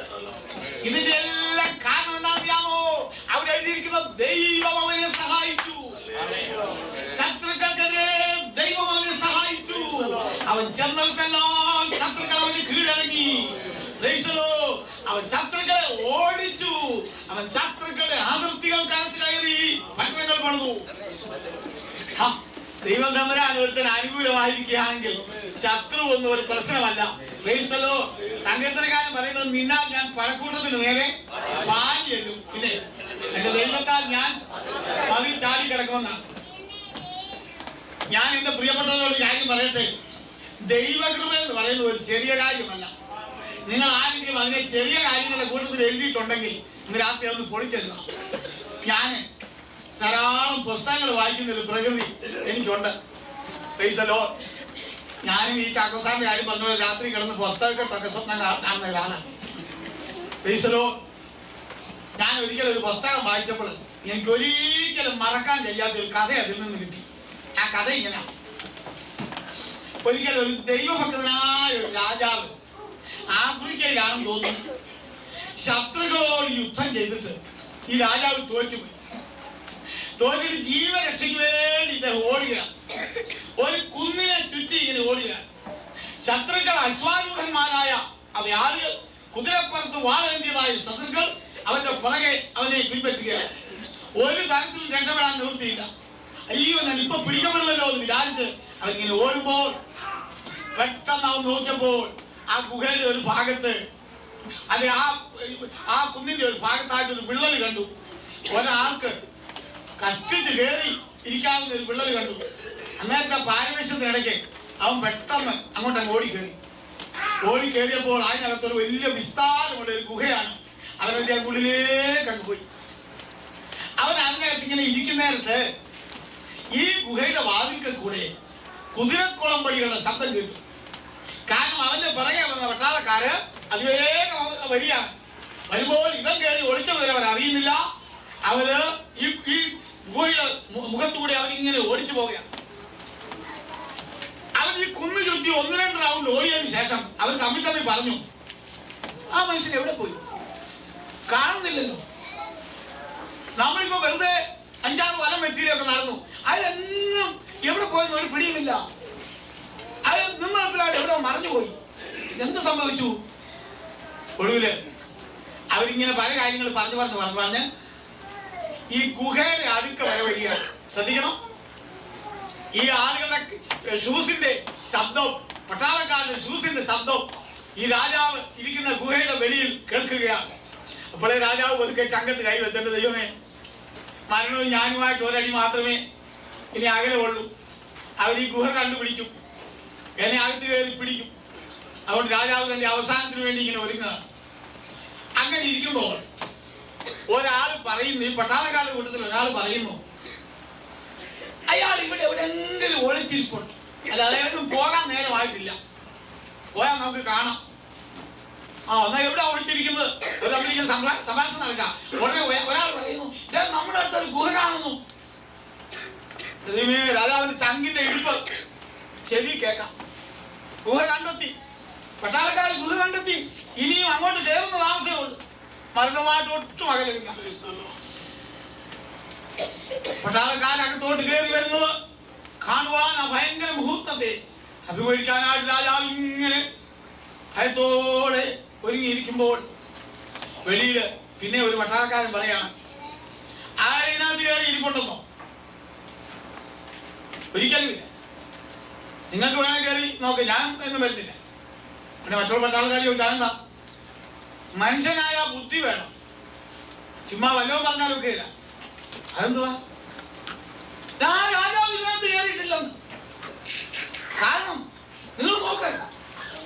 നോക്കിയപ്പോ ആ ഗുഹയുടെ വാതിൽ മുഴുവൻ കവർ ചെയ്ത് ഒരു ചരന്തി വര. സയൻസ് പഠിച്ചുള്ള ആളുകൾക്കറിയാം, കോമൺ സെൻസ് ഉള്ള ആളുകൾക്കറിയാം, ഒരു മനുഷ്യൻ ഓടിക്കേറുകയാണെങ്കിൽ ആ ഗുഹയുടെ വാതിലെ ചരന്തി വര ഒരിക്കലും അവിടെ നിൽക്കുകയില്ല. ഇയാൾ തന്നെ മിടുക്കനായി പറഞ്ഞ ആള്. രാജാവ് ഇതിനകത്ത് കയറിയിട്ടില്ലെന്നുള്ളതിന്റെ തെളിവ് ആ ഗുഹയുടെ മുഖം, അതിന്റെ വാതിലടച്ച് ഇതാ ഒരു ചിലന്തി വല വിടർന്നു നിൽക്കുന്നു. ഓ, അപ്പൊ എല്ലാവരും കൂടെ നോക്കി കണ്ടു, ശരിയാ. ഓ, പിന്നെ വെറുതെ മെനക്കേണ്ട കാര്യമില്ല, ഇതിനകത്ത് ആൾ കയറിയിട്ടില്ലെന്ന്. അങ്ങനെ അവർ ഇതിനകത്ത് കയറാതെ അകന്നകന്നകന്നകന്ന് പോയി. ഈ ഷൂസിന്റെ ഈ ശബ്ദം ഇങ്ങനെ അകന്നകന്നകന്നകന്ന് പോകുന്നത് രാജാവിനകത്തിരുന്നുകൊണ്ട് കേൾക്കുകയാണ്. അവസാനം അവരുടെ ശബ്ദം തീരെ ഇല്ലാതായപ്പോൾ അവരങ്ങ് വളരെ ദൂരെ ഓടിച്ചു പോകുന്ന കുളമ്പടികളുടെ ശബ്ദം രാജാവ് കേട്ടു. ഒടുവിൽ രാജാവ് ഈ ഗുഹയുടെ വാതിലോട്ട് വന്നു. ദൈവമക്കളെ ഒരു കാര്യം ശ്രദ്ധിച്ച് കേൾക്കണം. രാജാവ് അത്ഭുതപ്പെട്ടു പോയി. കാരണം രാജാവ് ഈ ഗുഹയ്ക്കകത്ത് 2-3 മണിക്കൂർ മുമ്പേ കയറുമ്പോൾ ഇങ്ങനൊരു സാധനം ഇവിടെ ഇല്ലായിരുന്നു. രാജാവ് ഇതിനകത്തിരിക്കുന്ന ആ സമയം കൊണ്ടൊരു ചിലന്തി വന്ന് ഈ വല കെട്ടിയതാണ്. രാജാവ് ഈ ചിലന്തി വല നോക്കിയിട്ട് പറഞ്ഞ ഒരു വാചകം കേൾക്കണോ നിങ്ങൾക്ക്? അതാ എന്നെ കൂടുതൽ ആകർഷിച്ചത്. ദൈവം ഒരു മനുഷ്യന് അനുകൂലമായിരിക്കുമ്പോൾ ഒരു ചിലന്തി വല ഒരു ഉരുക്ക് കോട്ട പോലെ അവനെ സൂക്ഷിക്കും. ദൈവം ഒരു മനുഷ്യന് പ്രതികൂലമായിരിക്കുമ്പോൾ ഒരു ഉരുക്ക് കോട്ട ഒരു ചിലന്തി വല പോലെ ആയിരിക്കും. Hallelujah, hallelujah. ദൈവത്തിൽ ആശ്രയിക്കുന്നവരെ, ദൈവത്തിൽ ആശ്രയിക്കുവാൻ തലമുറകളെ പഠിപ്പിക്കുന്നവരെ, നിങ്ങൾക്ക് ഭാഗ്യം. Price the Lord, hallelujah. യഹോവയിൽ ആശ്രയിക്കുന്നവർ കുലുങ്ങാതെ എന്നേക്കും നിൽക്കുന്ന സിയോൻ ധ്രുവം പോലെയാകുന്നു. നമുക്ക് ദൈവത്തെ സ്തുതിക്കാം.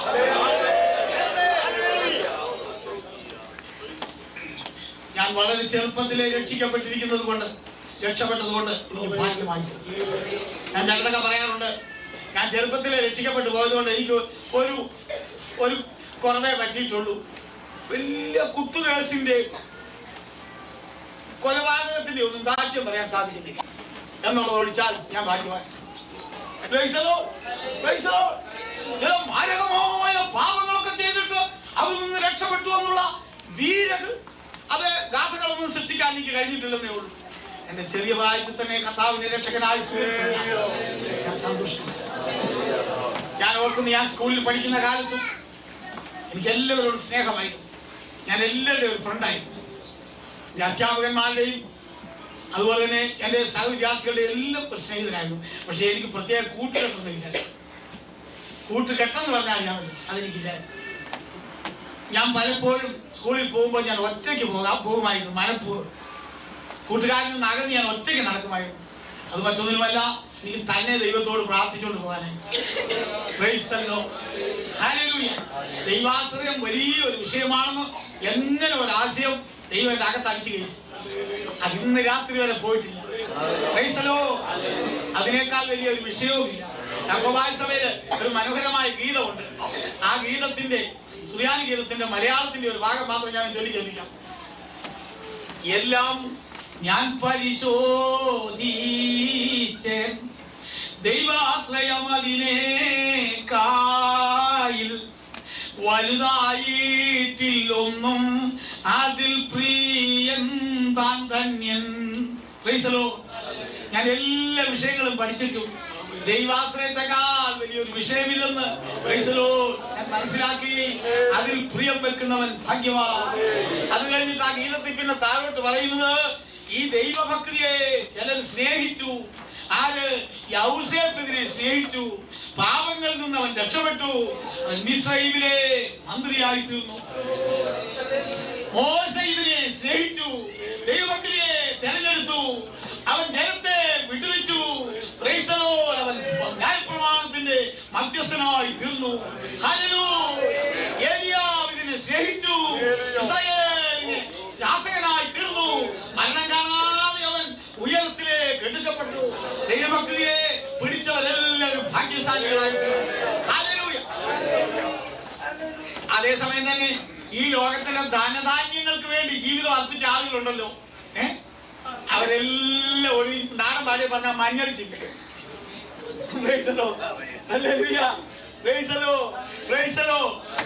ഞാനിത് പറഞ്ഞപ്പോൾ 4-ാം നൂറ്റാണ്ടിൽ ജീവിച്ചിരുന്ന അപ്രേം എന്നു പേരുള്ള ലോക പ്രസിദ്ധനായ ഒരു സുറിയാനി പിതാവിന്റെ ആ ചരിത്രം ഓർമ്മയിൽ വരുന്നുണ്ട്. യാക്കോബായ ഓർത്തഡോക്സ് സഭയിലൊക്കെ ഉപയോഗിക്കുന്ന അനേകം ഗീതങ്ങളുടെ അതേ നിർമ്മാതാവ് മാർ അപ്രേമാണ്. ഈ അപ്രേം എന്ന് പറയുന്ന ദേഹം അദ്ദേഹത്തിന്റെ ജീവിതകഥ എന്റെ കയ്യിലുണ്ട്. ആ ജീവിതകഥ വായിച്ചു നോക്കിയാൽ അറിയാം, 4-ാം നൂറ്റാണ്ടിൽ ജീവിച്ചിരുന്ന ഈ അപ്രേം ഒന്നാം തരം ബന്ധുക്കോസുകാരൻ. തമാശ പറയല്ല, നിങ്ങൾക്ക് ആർക്കെങ്കിലും വീട്ടിൽ വരാമെങ്കിൽ ഞാൻ പുസ്തകം വായിക്കാൻ തരാം, ഇവിടെ കൊണ്ടുതരാൻ നോക്കുക. എന്റെ കയ്യിലുണ്ട്. ഹല്ലേലൂയ. ഈ അപ്രേമിന്റെ ജീവിതത്തിൽ അനേകം രസകരങ്ങളായ കാര്യങ്ങളുണ്ട്. അതിലൊന്ന്, അദ്ദേഹം മരിക്കുന്നതിന് മുമ്പേ തന്നെ അനുയായികളോട് പറഞ്ഞു, എന്റെ റെലിക്സ് ഒന്നും നിങ്ങൾ എടുത്തു വെക്കരുത്.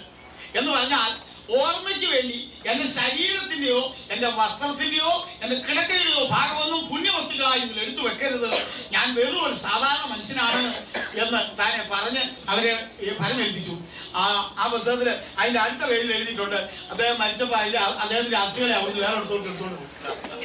നമ്മുടെ ആളുകൾ അതിനൊക്കെ ബിരുദന്മാരാണ്. ഈ പേജിൽ പറയുന്നതിന് എതിർ അപ്പോൾ അങ്ങനെ പേര് കാണിക്കുന്നത്. അതെല്ലാം പോട്ടെ, ഞാൻ അപ്രേമിനെ കുറിച്ച് പറയാൻ വരുന്ന ഒരു കാര്യം നിങ്ങളെ കേൾപ്പിക്കാം. നിങ്ങൾ ചെന്നത് കേട്ടിട്ടുണ്ടായിരിക്കും. ഈ അപ്രേം വാസന വലിയ ദൈവകൃപയാൽ ഗാനങ്ങൾ എഴുതുന്ന ഒരു ഭക്തനായിരുന്നു. അദ്ദേഹം എഴുതിയ ഒരു ഗീതം നിങ്ങൾക്ക് ഇഷ്ടമല്ല, ഞാൻ ചൊല്ലി കേൾപ്പിക്കാം. അതൊരു ഇമാജിനേഷനാണ്, ഒരു ഭാവനയിലുള്ള ഒരു ഗാനമാണ്. ആ ഭാവന എന്ന് പറഞ്ഞാൽ ഒരു അല്പം കടുത്ത ഭാവനയാണ്. അത് കേട്ടോണം. ഈ സെമിറ്ററിയുടെ അകത്തൂടെ ഒരു അന്വേഷണ യാത്ര ചെയ്തു പോകുന്ന ഒരു ഗീതമാണ്. നമ്മളൊക്കെ ഈ ശവക്കോട്ടയുടെ മുകൾ ഭാഗമല്ലേ കാണുന്നത്. പ്രത്യേകിച്ച് ഇപ്പോ നാട്ടുപുറത്തൊക്കെ വരാമെന്നുണ്ടല്ലോ, പല സെമിറ്ററികളും കണ്ടാൽ അതിനകത്ത് കയറി താമസിക്കാൻ പോകും. ഓരോ മനോഹരമാണ്.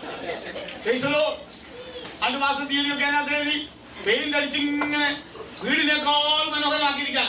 അത് ബോധപൂർവ്വം ചെയ്യുന്നു തോന്നുന്നു. കാരണം ഈ വീട്ടിൽ നിന്ന് മാറുമ്പോ മിക്കവാറും അതുപോലെ നല്ലൊരു വീട് വേണമല്ലോ, അതിനായിരിക്കും കാലകൂട്ടി ഉണ്ടാക്കിയിട്ടിരിക്കുന്നത്. ഏതായാലും ഈ സപ്പൽക്കറിന്റെ ഈ ട്യൂബിന്റെ ഈ സെമിറ്ററിയുടെ അന്തർഭാഗത്തൂടെ ഈ ദൈവദാസൻ ഒരു അന്വേഷണ യാത്ര ചെയ്യുന്നതായിട്ടാണ് ഈ ഗാനം. എന്ന് പറഞ്ഞാല് ഇവിടെ അടക്കിയിരിക്കുന്ന വലിയ വലിയ വലിയ ആളുകൾക്കൊക്കെ എന്തു സംഭവിച്ചു, അവരുടെ തൽക്കാല സ്ഥിതി എന്താണെന്ന് അറിയാനായിട്ട് ഇദ്ദേഹം ഈ ഭൂഗർഭത്തിൽ കൂടെ യാത്ര പോവുകയാണ്. കണ്ടേ ഞാൻ പാതാള വഴിയായി ഭൂമളവിൽ ചില കല്ലറകൾ. ഞാനിങ്ങനെ പാതാള ലോകത്തിന്റെ അന്തർഭാഗത്തൂടെ യാത്ര ചെയ്ത് പോകുമ്പോൾ ഞാൻ ചില കല്ലറകൾ കണ്ടു.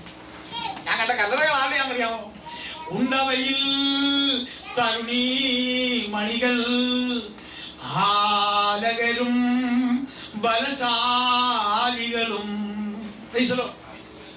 വലിയ സൗന്ദര്യവതികളായ ആളുകളെ, സിനിമാ നടികളെ, മിസ് വേൾഡിനെ, മിസ് അമേരിക്കയെ ഒക്കെ അടക്കിയിരിക്കുന്നതായ ആ ടൂമിന്റെ ഉള്ളിൽ കൂടി അവിടെ ഇപ്പോഴത്തെ അവസ്ഥ എങ്ങനെ ഇരിക്കുന്നു എന്നറിയാനായിട്ട് ഞാനൊരു യാത്ര ചെയ്തു. അതിലെ പോയപ്പോ അവിടെ ഇപ്പോഴത്തെ അവസ്ഥ എങ്ങനെയാണെന്നറിയാമോ?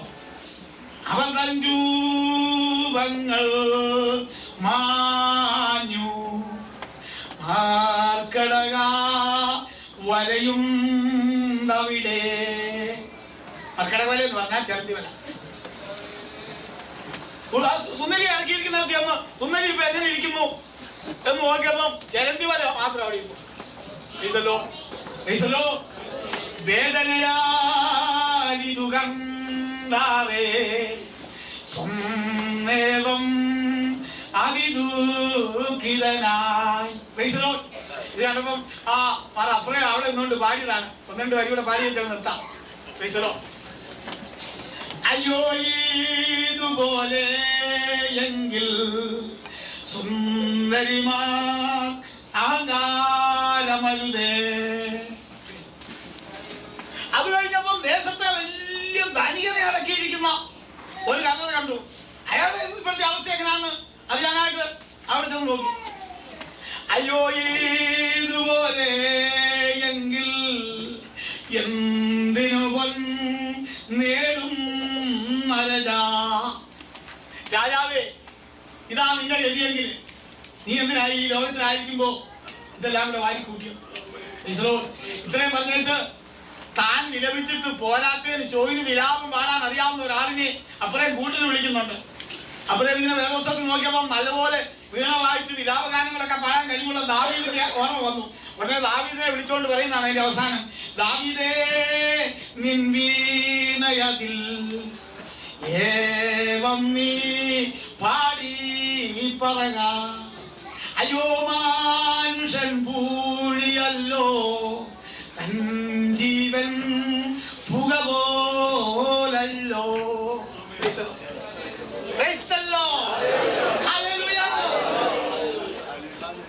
ഒരുത്തന് ധനം വർദ്ധിച്ചാലും പ്രതാപം വർദ്ധിച്ചാലും അതിൽ മനമൂന്നരുതെന്ന് ദൈവത്തിന്റെ വചനത്തിൽ എഴുതിയിട്ടുണ്ട്. 14 വയസ്സ് പ്രായമുള്ള ഉസ്സിയ രാജാവേ, നിന്റെ ചൂട്ടൽ നിന്നെ ദൈവഭക്തിയിൽ പരിചയിപ്പിച്ചതിനാൽ, നീ അതിൽ കുറെ കാലം നിന്നതിനാൽ ദൈവം നിന്നെ സഹായിച്ചു. നീ പോയിടത്തെല്ലാം ദൈവം നിനക്ക് അഭിവൃദ്ധി നൽകി. നിന്നെ ഉയർത്തിയത് ദൈവകൃപയാണെന്നുള്ളത് നീ ചിന്തിച്ചില്ല. എന്ത് ചെയ്തു? അതിന്റെ താഴെ അവന് ചെന്നിടത്തെല്ലാം പരിപടിയായി ഉയർച്ചകളും വിജയങ്ങളും ഉണ്ടായ കഥയാണല്ലോ നമ്മൾ വായിച്ചത്. എന്നാൽ നമുക്ക് ഒരൊറ്റ വാക്യം മാത്രം വായിക്കാം. 16-ാമത്തെ വാക്യം 26-ന്റെ. ബലവാനായപ്പോൾ അവന്റെ ഹൃദയം അവന്റെ നാശത്തിനായിട്ട് നിഗളിച്ചു. എന്നാൽ അവൻ ബലവാനായപ്പോൾ അവന്റെ ഹൃദയം അവന്റെ നാശത്തിനായിട്ട് നിഗളിച്ചു. എത്രയോ ഹൃദയസ്പർശമായ ഒരു വാക്യം. എന്നാൽ അവൻ ബലവാനായപ്പോൾ അവന്റെ ഹൃദയം നാശത്തിനായി നിഗളിച്ചു. എനിക്കറിയത്തില്ല ഈ അധ്യായത്തിൽ പറയുന്ന വാക്യങ്ങൾ എല്ലാം കണ്ടീഷൻ എങ്ങനെ ഒപ്പിച്ചതാണെന്ന് അറിയത്തില്ല. ബലവാനായപ്പോൾ നിഗളിച്ചു, നാശത്തിന് വേണ്ടി നിഗളിച്ചു. നഗളം വരുന്ന എപ്പോഴാണെന്നറിയാവോ? ബലവാനാകുമ്പോഴാണ്. അത് എന്തിനു വേണ്ടിയാണെന്നറിയാവോ? നാശത്തിന് വേണ്ടിയാ. ദൈവവൈതലേ, നീ ഒരു കാര്യം ചെയ്യണം. നിനക്ക് ബലമുണ്ടെങ്കിൽ നീ ഒരു കാര്യം ചിന്തിക്കണം. പണ്ട് മുതലേ ഇത് ഉണ്ടായിരുന്നാണോ എന്ന് തിരിഞ്ഞു നോക്കണം. നീ തോക്കേടും പിടിച്ച് ചാകാറായി എന്റെ ദൈവമേ, എനിക്ക് എഴുന്നേറ്റ് എന്റെ സ്വന്തം കാര്യം മാത്രം ഒന്ന് ചെയ്യാനുള്ള ആരോഗ്യം തരണേ എന്ന് ദൈവത്തോട് നിലവിളിച്ച നാളുകളെ നോക്കൂ. ആ ദൈവം കാരുണ്യവാനാണ്. ആ ദൈവം നിനക്ക് മുണ്ടുകുത്താനും ആഹാരമായി കഴിക്കാനും മാത്രമുള്ള ആരോഗ്യമാണ് നീ ചോദിച്ചതെങ്കിൽ അവൻ ഇന്ന് നിനക്ക് യാത്ര ചെയ്യാനും വേല ചെയ്യാനുമുള്ള ആരോഗ്യം കൂടെ നൽകിയിട്ടുണ്ട്. നീ ബലവാനായിരിക്കുന്നത് നിന്റെ സാമർഥ്യമല്ല, ദൈവത്തിന്റെ കൃപയാണ്. ഇത് മനസ്സിലാക്കുന്ന ഒരു കുറച്ചു പേരേ ഉള്ളൂ. പൗലോസ്ലീഹായിട്ട് മനസ്സിലാക്കിയ ഒരാളാണ്. അവൻ പറയുന്നത് ഞാനാകുന്നത് ദൈവ കൃപയാലാകുന്നു. ഞാൻ കൊച്ചിലെ 4 പേര് ഞങ്ങളുടെ വീട്ടിൽ വന്ന വീട്ടിനകത്ത് കയറി ഒളിച്ചിരിക്കുന്ന ആളായിരുന്നു. അത്രയ്ക്ക് ഷൈ ആയിരുന്നു. എഴുതലോ എനിക്ക് വർത്താനം പറയാൻ പോലും ശരിക്കും അറിയത്തില്ലായിരുന്നു. വിക്കൊക്കെ ഉണ്ടാകുമായിരുന്നു. Praise the Lord. ദൈവം തമ്പുരാൻ എന്നെ അരങ്ങത്തറക്കിയത്. Price the Lord. ഇപ്പൊ ആളുകളെ കണ്ടില്ലേ ഉള്ളൂ എനിക്ക് വിക്ക്. Praise the Lord. ഹല്ലേലൂയ. ദൈവത്തിന്റെ പൈതലേ, എനിക്ക് നിനക്കുള്ള സകലവും ദൈവത്തിന്റെ ദാനമാകുന്നു.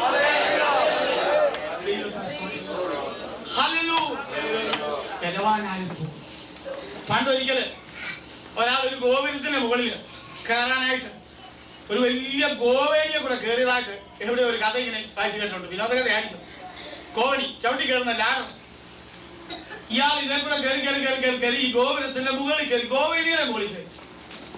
അവിടെ കയറിയപ്പോ ഇയാൾക്ക് കാലോട്ട് നോക്കിയ ഗോവേലി കണ്ടപ്പോ ഒരു കുറ്റം പോയിരുന്നു. നീ എന്നാ ഗോവി ഒറ്റ തൊഴി കൊടുത്തു. ഗോവണി അങ്ങ് മറിഞ്ഞു പോകുന്നുണ്ട്. അത് പോകുന്ന കാണാൻ രസമായിരുന്നു. പിന്നെ ഇറങ്ങാൻ വയ്യാതെ വിഷമിച്ചു. നിന്നെ ഉയർത്തിയവർക്കുണ്ട് കേട്ടോ, അവനെ മറക്കരുത്. എന്തെല്ലാം ഉണ്ടായിരുന്നാൽ ദൈവത്തിന്റെ ദാനമാണ്. ഇത് മനസ്സിലാക്കിയ ആളാണ് 4-ാം സങ്കീർത്തനക്കാരൻ. അവൻ ധാന്യത്തിന് മീനിൽ ഒന്നും ആശ വെച്ചില്ല. അവൻ പറഞ്ഞു, ധാന്യവും മീനും വർദ്ധിച്ചതിൽ നിന്ന് വ്യത്യസ്തമായി സമാധാനവും സന്തോഷവും എന്റെ ദൈവം എനിക്ക് തന്നു. പ്രൈസ്. അതെല്ലാം വരികയും പോവുകയും ചെയ്യുന്നതാണ്. ഒണ്ടേലും ഇല്ലേലും ഞാൻ സമാധാനത്തോടെ കിടന്നു. പ്രൈസ്. നീയല്ലോ എന്നെ നിർഭയം വസിപ്പിക്കുന്നു. നമുക്ക് അതിന്റെ അടുത്ത ഭാഗം കൂടെ ചിന്തിക്കാം. വേഗം ഞാൻ അവസാനിപ്പിക്കുകയും ചെയ്യാം. എന്നിട്ട് ഇവൻ അങ്ങോട്ട് നെകളം കയറി ഉടനെ ഇവൻ എങ്ങോട്ടാ തിരിഞ്ഞെന്നൂടെ നമുക്ക് നോക്കാം. അത് നിങ്ങളെ ഓർപ്പിക്കാൻ ദൈവത്തിന്റെ ആത്മാവിനെ പ്രചോദിപ്പിക്കുന്നു. അവൻ തന്റെ ദൈവമായ യഹോവയോട് കുറ്റം ചെയ്തു. ഇവൻ അങ്ങോട്ട് ബലവാനായി കഴിഞ്ഞ ഉടനെ അഹങ്കാരം ഇതിനകത്ത് കയറിയിട്ട് ഇവൻ അടുത്ത വഴി എങ്ങോട്ടാണ് നീങ്ങുന്ന ദൈവങ്ങളെ ശ്രദ്ധിക്കണം. അവൻ ദൈവമായ യഹോവയ്ക്ക് നേരെ നീങ്ങുന്നത്. ധൂപത്തിൽ ധൂപം കാട്ടുവാൻ യഹോവയുടെ ആലയത്തിൽ കടന്നു ചെന്നു. ഇയാൾക്ക് അനുവദിച്ചിട്ടില്ലാത്ത കാര്യം ചെയ്യാൻ അയാൾ കയറുന്നത്. ഇയാൾ രാജാവാണ്, രാജാവിനെടുത്ത കാര്യങ്ങൾ ചെയ്താൽ മതി. പക്ഷെ ഇയാൾ പുരോഹിതനെടുത്ത കാര്യം ചെയ്യാനായിട്ട് അങ്ങോട്ട് കയറുകയാണ്. ധൂപപീഠത്തിന്റെ അടുക്കിലോട്ട് ഇയാൾ തിരിഞ്ഞു. എന്നിട്ട് അസറിയ പുരോഹിതനും അവനോടുകൂടെ ധൈര്യശാലികളായ യഹോവയുടെ 80 പുരോഹിതന്മാരും അവന്റെ പിന്നാലെ അകത്ത് ചെന്ന്. അങ്ങനത്തെ കുറെ പേര് ഇന്നും ഉണ്ടായിരുന്നു, നല്ലതായിരുന്നു. ധൈര്യശാലികളായ കുറെ ദൈവദാസന്മാർ. അവർ രാജാവാണെന്നൊന്നും കേട്ട് മേടിക്കുന്നവരല്ല. അസറിയ പുരോഹിതനും അവനോടുകൂടി ധൈര്യശാലികളായ പുരോഹിതന്മാരും ഉണ്ടായിരുന്നു. അവരെന്ത് പറഞ്ഞു? ഉസിയ രാജാവിനെ തടുത്തു. രാജാവിനെ തടുത്തു നിർത്തി കാര്യമൊക്കെ ശരി അവിടെ നിൽക്കാൻ പറഞ്ഞു. അവനോട് ഉസിയാവേ യഹോവയ്ക്ക് ധൂപം കാട്ടുന്നത് നിനക്ക് വിഹിതമല്ല. യഹോവയ്ക്ക് ധൂപം കാട്ടുന്നത് നിനക്ക് വിഹിതമല്ല. ധൂപം കാട്ടുവാൻ വിശുദ്ധീകരിക്കപ്പെട്ട അഹരോന്യരായ പുരോഹിതന്മാർക്ക് അത്രേ വിശുദ്ധ മന്ദിരത്തിൽ നിന്ന് പോയിക്കൊള്ളുക. ലംഘനമാകുന്നു നീ ചെയ്തിരിക്കുന്നത്. അതിന് ഏകദേശം നിങ്ങൾക്ക് ഒരു കാര്യം മനസ്സിലായോ? ആരാധനയ്ക്ക് ഒരു വ്യവസ്ഥ. പാവെടുക്കുന്നവനെല്ലാം വെളിച്ചപ്പാട്. മരിച്ചുപോയ ഭാഗ്യവാനായ BC ചാക്കോ സാർ ഞങ്ങളുടെ സഹപ്രവർത്തനായ ബൈബിൾ സ്കൂളിൽ ഒരുമിച്ച് ഞങ്ങൾ പഠിപ്പിച്ചതാണ്. അദ്ദേഹം പലപ്പോഴും വലിയ രൂപത്തിൽ ഒരു സത്യം പറയുന്നത് ഞാൻ കേട്ടിട്ടുണ്ട്. അദ്ദേഹത്തിന് ലോകത്തിൽ കപടഭക്തി എന്ന് പറഞ്ഞാൽ കുളിര് കോരിയിടുന്ന ഒരു മനുഷ്യനാണ്. അദ്ദേഹത്തെ അറിയാവുന്ന പലരും ഇവിടെ ഇരിപ്പുണ്ട്. അദ്ദേഹം ഒരിക്കൽ ഏതോ ഒരു സഭയിൽ ഒരു വഴക്ക് തീർക്കാൻ ചെന്നപ്പോ അവിടെ വഴക്ക് ഉണ്ടാക്കുകയും കർത്തൃമേശ എടുക്കുകയും ചെയ്യുന്ന ഒരാൾ. ഒറ്റ വഴക്കും ഉണ്ടാക്കാതിരിക്കുകയില്ല, ഒറ്റ കർത്തൃമേശയും എടുക്കാതിരിക്കുകയും. അങ്ങനത്തെ ഒരാളാണ്. സാറിന് മനസ്സിലായി. സാറ് രോഗിയെ കണ്ടുപിടിച്ചു. അദ്ദേഹം പറഞ്ഞു, ഇന്ന് സഭയില് വഴക്കുണ്ടാക്കുകയും ഒക്കെ ചെയ്യുന്ന ആളുകൾ പ്രസംഗം ഉണ്ടാക്കുന്ന ഒരാളും കർത്തൃമേശ എടുക്കരുത്, അത് തെറ്റാണ് എന്ന് ഇങ്ങനെ അദ്ദേഹം പറഞ്ഞു. അപ്പൊ ഈ വഴക്കുണ്ടാക്കുന്ന ആൾ ഇങ്ങനെ പറഞ്ഞാ പറയുന്നത്, ആരെല്ലാം പറഞ്ഞാലും ഞാൻ മേശ എടുക്കും. എനിക്ക് മേശ എടുക്കാൻ നല്ല കഴിവുണ്ട്. സാറോട് ഇങ്ങനെ പറഞ്ഞു, മേശ എടുക്കാൻ കഴിവുണ്ടെങ്കിൽ ആ അപ്പുറത്ത് കിടക്കുന്ന മേശ പോയി എടുക്കും. കർത്താവിന്റെ മേശ എടുക്കുന്നത്, കർത്താവിന്റെ മേശ എടുക്കുന്നത് ശരീരശക്തി പോരാ.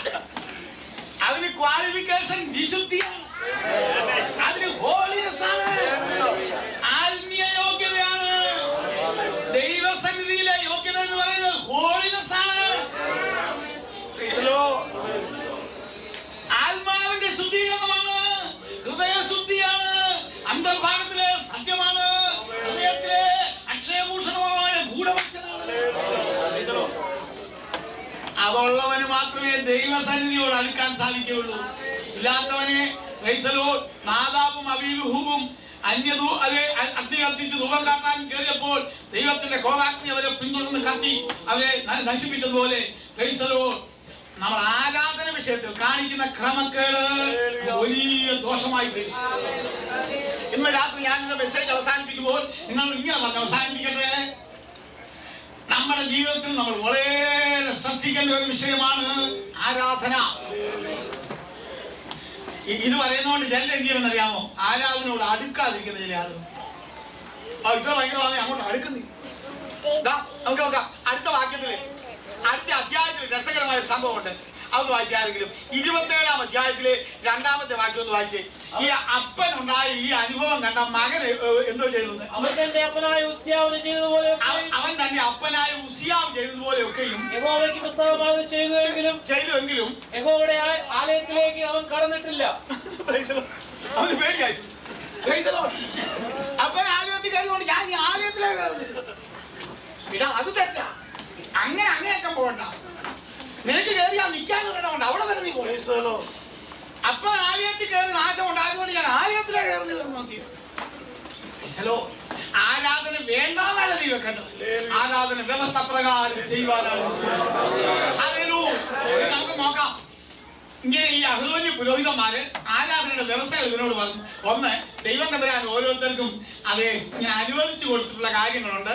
അത് അതിന്റെ വ്യവസ്ഥ പ്രകാരമേ ചെയ്യാൻ സാധിക്കുകയുള്ളൂ. അതിന്റെ എല്ലാം കണ്ടീഷൻ എന്ന് പറയുന്നത് വിശുദ്ധീകരണമാണ്, ഹോളിനെസ് ആണ്. അതുകൊണ്ട് നിനക്ക് ഇത് ചെയ്യാൻ അവകാശമില്ല. ആരാധനയുടെ അതേ യോഗ്യത എന്ന് പറയുന്നത് സ്ഥാനമാനങ്ങളുടെ യോഗ്യതയല്ല, പദവിയുടെ യോഗ്യതയല്ല, വിശുദ്ധിയുടെ യോഗ്യതയാണ്. ഇതെല്ലാം ഈ പുരോഹിതന്മാര് തന്നോട് പറഞ്ഞു. പക്ഷേ താങ്കൾ ചെവിക്കൊണ്ടോ നോക്കാം. വാക്യം വായിച്ചു വേഗം. ലംഘനമാകുന്നു നീ ചെയ്തിരിക്കുന്നത്. അതിന്റെ ദൈവമായ യഹോവയുടെ മുമ്പാകെ നിനക്ക് മാനമായിരിക്കില്ല എന്ന് പറഞ്ഞു. ധൂപം കാട്ടുവാൻ കയ്യിൽ ധൂപകലശം പിടിച്ചിരിക്കെ ഉസിയാവ് കോപിച്ചു. അവൻ പുരോഹിതന്മാരോട് കോപിച്ചു കൊണ്ടിരിക്കെ തന്നെ യഹോവയുടെ ആലയത്തിൽ ധൂപീഠത്തിന്റെ അരികെ വെച്ച് പുരോഹിതന്മാർ കാണെ അവന്റെ നെറ്റിമേൽ കുഷ്ഠം പൊങ്ങി. എല്ലാവരും സംസാരിച്ചാല് ആ കാഴ്ച എല്ലാവരും മനസ്സിലുണ്ടെന്ന് കാണുക. ധൂപക്കുറ്റിയും പിടിച്ചുകൊണ്ട് ഒരുത്തം നിൽക്കുക, ധൂപം വീശുക. ധൂപം വീശിക്കൊണ്ടിരിക്കുന്നതിനിടയ്ക്ക് നെറ്റിയേൽ കുഷ്ഠം പൊങ്ങി. ഇവൻ ഈ ധൂപം വീശുന്നവർക്കെല്ലാം പറയുന്നതിനറിയോ? ആരെല്ലാം പറഞ്ഞാലും ഞാൻ ആരാധിക്കും, ആരെല്ലാം പറഞ്ഞാലും ഞാൻ ധൂപം വീശും. ധൈര്യമുള്ളവരെ പിടിച്ചു മാറ്റിട്ട് ഞാൻ ഇവിടുത്തെ രാജാവാ.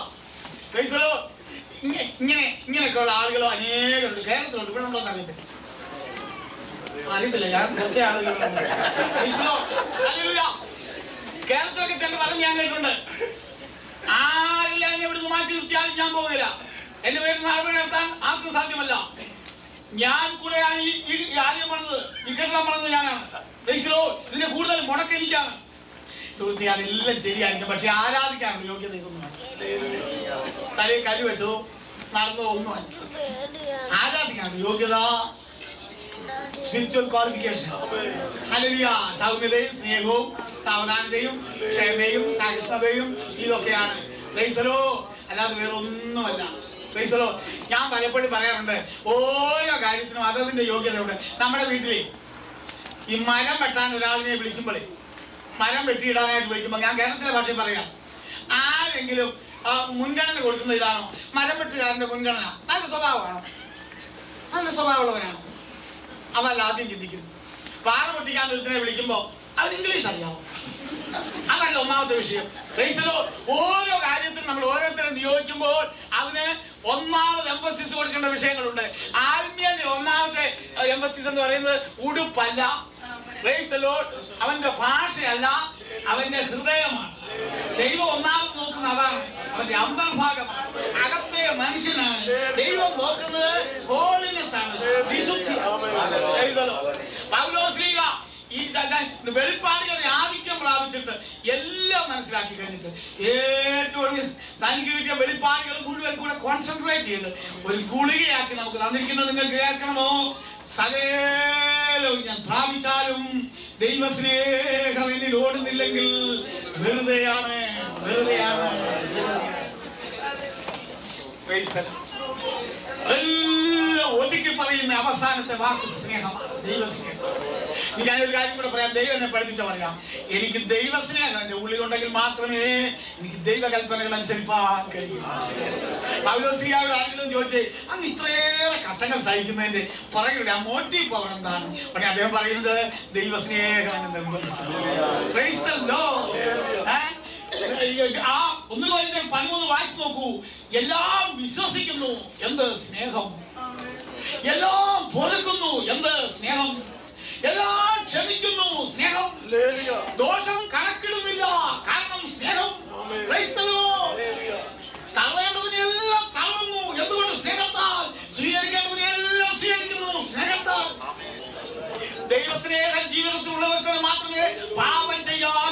ചെയ്യുവാൻ സാധിക്കും. ഹല്ലേലൂയ. എനിക്ക് മാതാപിതാക്കളുണ്ട്, എനിക്ക് സഹോദരങ്ങളുണ്ട്, അവരോടെല്ലാം എനിക്ക് കടപ്പാടുണ്ട്. ഞാൻ മുഖാന്തരം രക്ഷിക്കപ്പെടേണ്ടവരായിട്ട് 1000 ആളുകൾ ഈ ലോകത്തിലുണ്ടെന്ന് ഉൾക്കാഴ്ച പ്രാപിച്ചവർക്ക് ജീവിതം തുലച്ചു കളയുവാൻ സാധ്യമല്ല. ഹല്ലേലൂയ. നമുക്കെല്ലാവർക്കും കർത്താവിനെ സ്തുതിക്കാം. പോകുവാൻ ഇറങ്ങിപ്പോയി പറഞ്ഞിട്ടും അവൻ പോയില്ല. അവന്റെ നെറ്റിയിൽ കുഷ്ഠത്തിന്റെ അങ്കുരങ്ങൾ മുളച്ചു. ഞാൻ ആ കഥ പറഞ്ഞ് അവസാനിപ്പിക്കട്ടെ. ഒടുവിൽ എന്ത് സംഭവിച്ചെന്നറിയാമോ? മഹാപുരോഹിതനായ അസരിയാവും സകല പുരോഹിതന്മാരും അവനെ നോക്കി. അവന്റെ നെറ്റിയിൽ കുഷ്ഠം പൊടിച്ചിരിക്കുന്നത് കണ്ടിട്ട് അവനെ ക്ഷണം അവിടെ നിന്ന് പുറത്താക്കി. മനസ്സിലായത് എന്താണ്? പണ്ട് ഇസ്രായേലിൽ ആരുടെയെങ്കിലും ദേഹത്ത് ഒരു പ്രത്യേക തിണർപ്പോ ഒരു പ്രത്യേക അടയാളമോ പുള്ളിയോ എന്തെങ്കിലും വന്നാൽ ഉടനെ ആദ്യമേ ഡോക്ടറെ അല്ലേ കാണിക്കുന്നത്, പുരോഹിതനെയാ. അയ്യോ, ഇപ്പൊ എന്റെ ദേഹത്ത് തന്നെ എന്തെങ്കിലും വന്നിരിക്കട്ടെ, ഞാൻ അക്കാലത്ത് ജീവിച്ചിരുന്നാണെന്ന് ഇരിക്കട്ടെ, എന്നെ പുരോഹിതന്റെ അടുത്ത് കൊണ്ടുപോയി. എന്റെ നോട്ടം എങ്ങോട്ടാണോ? ആദ്യം ഞാൻ ഈ പുള്ളിയെ നോക്കും, പുരോഹിതന്റെ കണ്ണിലോട്ട് നോക്കും. എന്തുവാ പുരോഹിതൻ പറയുമെന്നാണ് എനിക്ക് കേൾക്കേണ്ടത്. കൂന്നുള്ള അക്ഷരം ആദ്യം വരുമോന്നാണ് ഞാൻ നോക്കിയിരിക്കുന്നത്. പിന്നെ എനിക്ക് ചിന്തിക്കാൻ കുഷ്ഠമാണെന്ന് പുരോഹിതൻ പറഞ്ഞു പോയിട്ടുണ്ടെങ്കിൽ ഞാൻ ആരായാലും അടുത്ത വഴി പാളയത്തിന് പുറത്ത്. പുരോഹിതന്റെ വാക്കാണ് അവസാന വാക്ക്. അസരിയാ പുരോഹിതനൊക്കെ അടുത്ത് നോക്കി. എന്താ ഇങ്ങനെ നെറ്റിയ ഇങ്ങോട്ട് കയറിയപ്പോ ഇല്ലായിരുന്നു, ഇപ്പൊ എന്തായി മുളച്ച് നിൽക്കുന്നത്. അവര് അടുത്ത് നോക്കിയിട്ട് പറഞ്ഞു കുഷ്ഠം. അത് തമ്മിൽ പറഞ്ഞു കുഷ്ഠമാണെന്ന് പറഞ്ഞ ഉടനെ ഒടുവിൽ സംഭവിച്ചത് കേൾക്കണോ? അതാ വായിക്കേണ്ടത്. യഹോവ തന്നെ ബാധിച്ചത് കൊണ്ട് തന്നെയും പുറത്തു പോകാൻ ബന്ധപ്പെട്ടു. അവൻ തന്നെയും പുറത്തു പോകാൻ ബന്ധപ്പെട്ടു. കണ്ടോ? ആരും പുറത്തു വിടുമ്പോ തന്നെ പൊക്കോളൂ. ദൈവം തമ്പുരാൻ ബാധിച്ചു കഴിഞ്ഞാൽ പിന്നെ അവിടെ നിൽക്കുക. അവസാനം ട്രാവൽ ചെയ്യാൻ എനിക്ക് പറയാൻ ഇഷ്ടമില്ല. അവൻ അവിടുന്ന് വെളിയിൽ പോയി ജീവപര്യന്തം കുഷ്ഠരോഗിയായിട്ട് അവൻ ജീവിച്ചു. ആരും അവനോട് സമ്പർക്കം പുലർത്തുകയില്ല. നയമാനെ കുറിച്ച് പറഞ്ഞ പോലെ പരാക്രമശാലി എങ്കിലും കുഷ്ഠരോഗി എന്ന് പറഞ്ഞ പോലെ ആള് രാജാവാണ്, പക്ഷേ കുഷ്ഠരോഗിയാണ്. അവസാനം ഇദ്ദേഹം കുഷ്ഠരോഗിയായിട്ട് മരിച്ചു. അദ്ദേഹത്തിന്റെ ശവസംസ്കാര സമയത്ത് ആളുകൾ അങ്ങോട്ടും ഇങ്ങോട്ടും പറഞ്ഞൊരു പലവിയുടെ പറഞ്ഞു നിർത്താം. അവന്റെ അടക്ക സമയത്ത് ആളുകൾ അവന്റെ പിതാക്കന്മാരെ പോലെ നിദ്ര പ്രാപിച്ചു. അവൻ കുഷ്ഠരോഗിയല്ലോ എന്ന് പറഞ്ഞ് അവൻ രാജാക്കന്മാർക്കുള്ള ശ്മശാന ഭൂമിയിൽ അവന്റെ പിതാക്കന്മാരുടെ അടുക്കൽ അവനെ അടക്കം ചെയ്തു. അവനെ കല്ലറയിൽ അടക്കി. പക്ഷെ അടക്കുന്ന സമയത്ത് അവരെന്തോ പറഞ്ഞു, അവൻ കുഷ്ഠരോഗിയല്ലോ.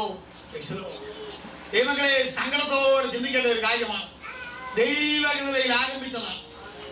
ഒരു കാലത്ത് ദൈവത്തിൽ ധാരാളം നന്മകൾ പ്രാപിച്ചതാണ്. എന്നാൽ ദുരന്ത വ്യവസായിയായ ഒരു അവസാനം, സങ്കടകരമായ ഒരു അന്ത്യം അവനുണ്ടായി. എന്തുകൊണ്ട്? ദൈവകൃപയെ മറന്നു. ബലവാനായപ്പോൾ നിഗളിച്ചു. അവനെ ഉയർത്തിയ ദൈവത്തെ മറന്നു. നമുക്കാർക്കും ഈ ഗതികേട് വരരുത്. നമുക്ക് എല്ലാവർക്കും ഒരു കാര്യം ചെയ്യണം. ദാവീദ് പറഞ്ഞ പോലെ പറയണം, എന്നെ ഇത്രത്തോളം കൊണ്ടുവരുവാൻ ഞാൻ എന്തുള്ളൂ. ഞാന് വെറുതെ ആട് നീക്കി നടന്ന വർത്തനല്ലേ. എന്റെ ദൈവമേ, ഞാൻ ഇതിനൊന്നും അർഹനല്ല. ആരാണ്ട് പറഞ്ഞൊരു കഥ കേട്ടിട്ടുണ്ട്. അത് എവിടെയാണെന്ന് എനിക്കറിയത്തില്ല. ഈ ഓരോരുത്തർ ഫിലോസഫർ കിങ് ഉണ്ടായിരുന്ന ആ കഥ അത് ഞാൻ പുസ്തകത്തിൽ വായിച്ചാണ്. ഫിലോസഫർ കിങ് എന്ന് പറഞ്ഞാല് തത്വജ്ഞാനിയായ ഒരു രാജാവ്. സാധാരണ രാജാക്കന്മാരുടെ ട്രഡീഷൻ എല്ലാം ലംഘിച്ചേച്ച് അദ്ദേഹം പ്രവർത്തിക്കുന്ന ആളാണ്. ഇദ്ദേഹത്തിന്റെ കല്യാണത്തിന്റെ സമയമായപ്പോൾ ഈ രാജകുമാരൻ തീരുമാനിച്ചു, ഞാൻ ഏതെങ്കിലും ഒരു രാജകുമാരിയെ കല്യാണം കഴിച്ചാൽ അവൾ എന്റെ കൊട്ടാരത്തിൽ വന്നിട്ട് പൊങ്ങച്ചം പറയരുത്, എന്നും അടങ്ങി ഒതുങ്ങി കിടന്നോണം, വിനയത്തോടെ ജീവിക്കണം. അങ്ങനെയുള്ള ഒരാളിനെ എനിക്ക് വേണ്ടിയത്. അങ്ങനെ ആളിനെ അന്വേഷിച്ച് നടന്ന് ഇയാൾ ക്ഷീണിച്ചു. അവസാനം ഒരിക്കല് ഒരു സമുദ്രതീരത്തൂടെ ഇങ്ങനെ പോയപ്പോൾ കുറച്ച് പാവപ്പെട്ട സ്ത്രീകൾ ഒരു സ്ഥലത്ത് നിന്ന് ഇങ്ങനെ മത്സ്യം വിൽക്കുന്നതായിട്ട് കണ്ടു. ആ കൂട്ടത്തില് തീരെ കീറി പറഞ്ഞ വേഷമൊക്കെ ആയിട്ട് ഒരു എല്ല് പിടിച്ച ഒരു സ്ത്രീ അവിടെ ഇരുന്നോണ്ട് അത് മത്സ്യം വിൽക്കുന്നു. അവള് നിങ്ങൾക്കൊക്കെ പരിചയമുള്ള ഒരു മത്സ്യം അവള് വിൽക്കുന്നത്. കൊഞ്ച് ഇങ്ങനെ നന്നായിട്ട് വളഞ്ഞിരിക്കുന്ന ആ മത്സ്യം ആളിവിടെ മുമ്പിൽ ഇരിക്കുന്നു. ഇവിടെ ഇരിപ്പം സങ്കടകരമായ ഇവിടെ നോട്ടും എല്ലാം കൂടെ കണ്ടപ്പോ ഈ ഫിലോസഫർ കിങ് ഈ രാജകുമാരന് തന്റെ കൃത്യന്മാരോട് പറഞ്ഞു, ഇത് നിങ്ങളെ കണ്ടത് നമ്മുടെ ഉയർച്ചയിലല്ല, നമ്മുടെ താഴ്ചയിലാണ്. സഹോദരന്മാരെ ഞാനൊന്ന് ചോദിക്കട്ടെ, ദൈവത്തമ്പരാൻ നമ്മളെ കണ്ടത് എപ്പോഴും ആരോഗ്യത്തിലാണോ? ഓക്കേടും പിടിച്ച് ഇങ്ങനെ ഇരുന്നപ്പോഴല്ലേ? ദൈവം നമ്മളെ കണ്ടത് എപ്പോഴാണ്? ഒരു നേരത്തെ കഞ്ഞിക്ക് വകയില്ലാതെ നടന്നപ്പോഴല്ലേ? എപ്പോഴാണ് ദൈവം നമ്മളെ കണ്ടത്? ഒരു ഒരു ഒരു ഒരു കേടില്ലാത്ത മുണ്ടെടുക്കാൻ നിവൃത്തിയില്ലാതെ നടന്നപ്പോഴല്ലേ റൈസലോ അതെല്ലാം തമ്പുരാൻ തന്ന് റൈസലോ ഇന്നത്തെ അവസ്ഥയിൽ നമ്മളെ ആക്കി കഴിയുമ്പോഴത്തേക്ക് റൈസലോ ഇത് നേരത്തെ വളർന്നിരുന്നതാണോ അതോ പിടിച്ചു വളർത്താണോ? ഇന്ന് രാത്രി ബുദ്ധി ഉപദേശത്തിനായി ഞാൻ സംസാരിക്കാം. ഉസ്സിയാവിന്റെ ചരിത്രം എനിക്ക് നിനക്ക് ഒരു സാധനമായിരിക്കട്ടെ. എനിക്ക് നിനക്ക് എന്തെല്ലാം കിട്ടിയാലും അപ്രേമിനെ പോലെ നമ്മൾ പറയുന്നത് ഇത് ശരീരമാണ്, ഇതൊരിക്കൽ മണ്ണായി പോകും. എന്റെ ആയുസ് 4 വിരൽ നീളമാണ്, അതൊരിക്കൽ തീർന്നു പോകും. ഈ ലോകത്തിന്റെ ധനധാന്യങ്ങളെല്ലാം ലോകം അപഹരിക്കും. ഈ ലോകത്തിന്റെ പേടിയും പോലുമെല്ലാം ലോകം തിരിച്ചെടുക്കും. എനിക്ക് ലോകം ഒന്നും തരികയില്ല. അങ്ങേറ്റം വന്നാൽ ഈ ലോകം ദാഹജലം തരും, അതിൽ കൂടുതലൊന്നും തരികയില്ല. ഇന്ന് രാത്രിയിൽ ഈ ഉസ്സിയാവിന്റെ ഈ ദുരന്ത കഥയിൽ നിന്ന് നമുക്കൊരു പാഠം ഉൾക്കൊള്ളുവാൻ ശ്രമിക്കാം. നമ്മൾ ഉയർത്തിയ ദൈവത്തിൽ ആശ്രയിക്കാം. അന്ത്യം വരെ അവൻ ശരണപ്പെടാം. നിങ്ങൾ ഇവിടുന്ന് പോയാൽ ഈ ചിന്തകൾ നിങ്ങളെ ഭരിക്കട്ടെ. ഇവിടെയുള്ള സഭയ്ക്ക് സകല മംഗളങ്ങളും ആശംസിക്കുന്നു. നിങ്ങൾ എല്ലാം ദൈവം അനുഗ്രഹിക്കട്ടെ.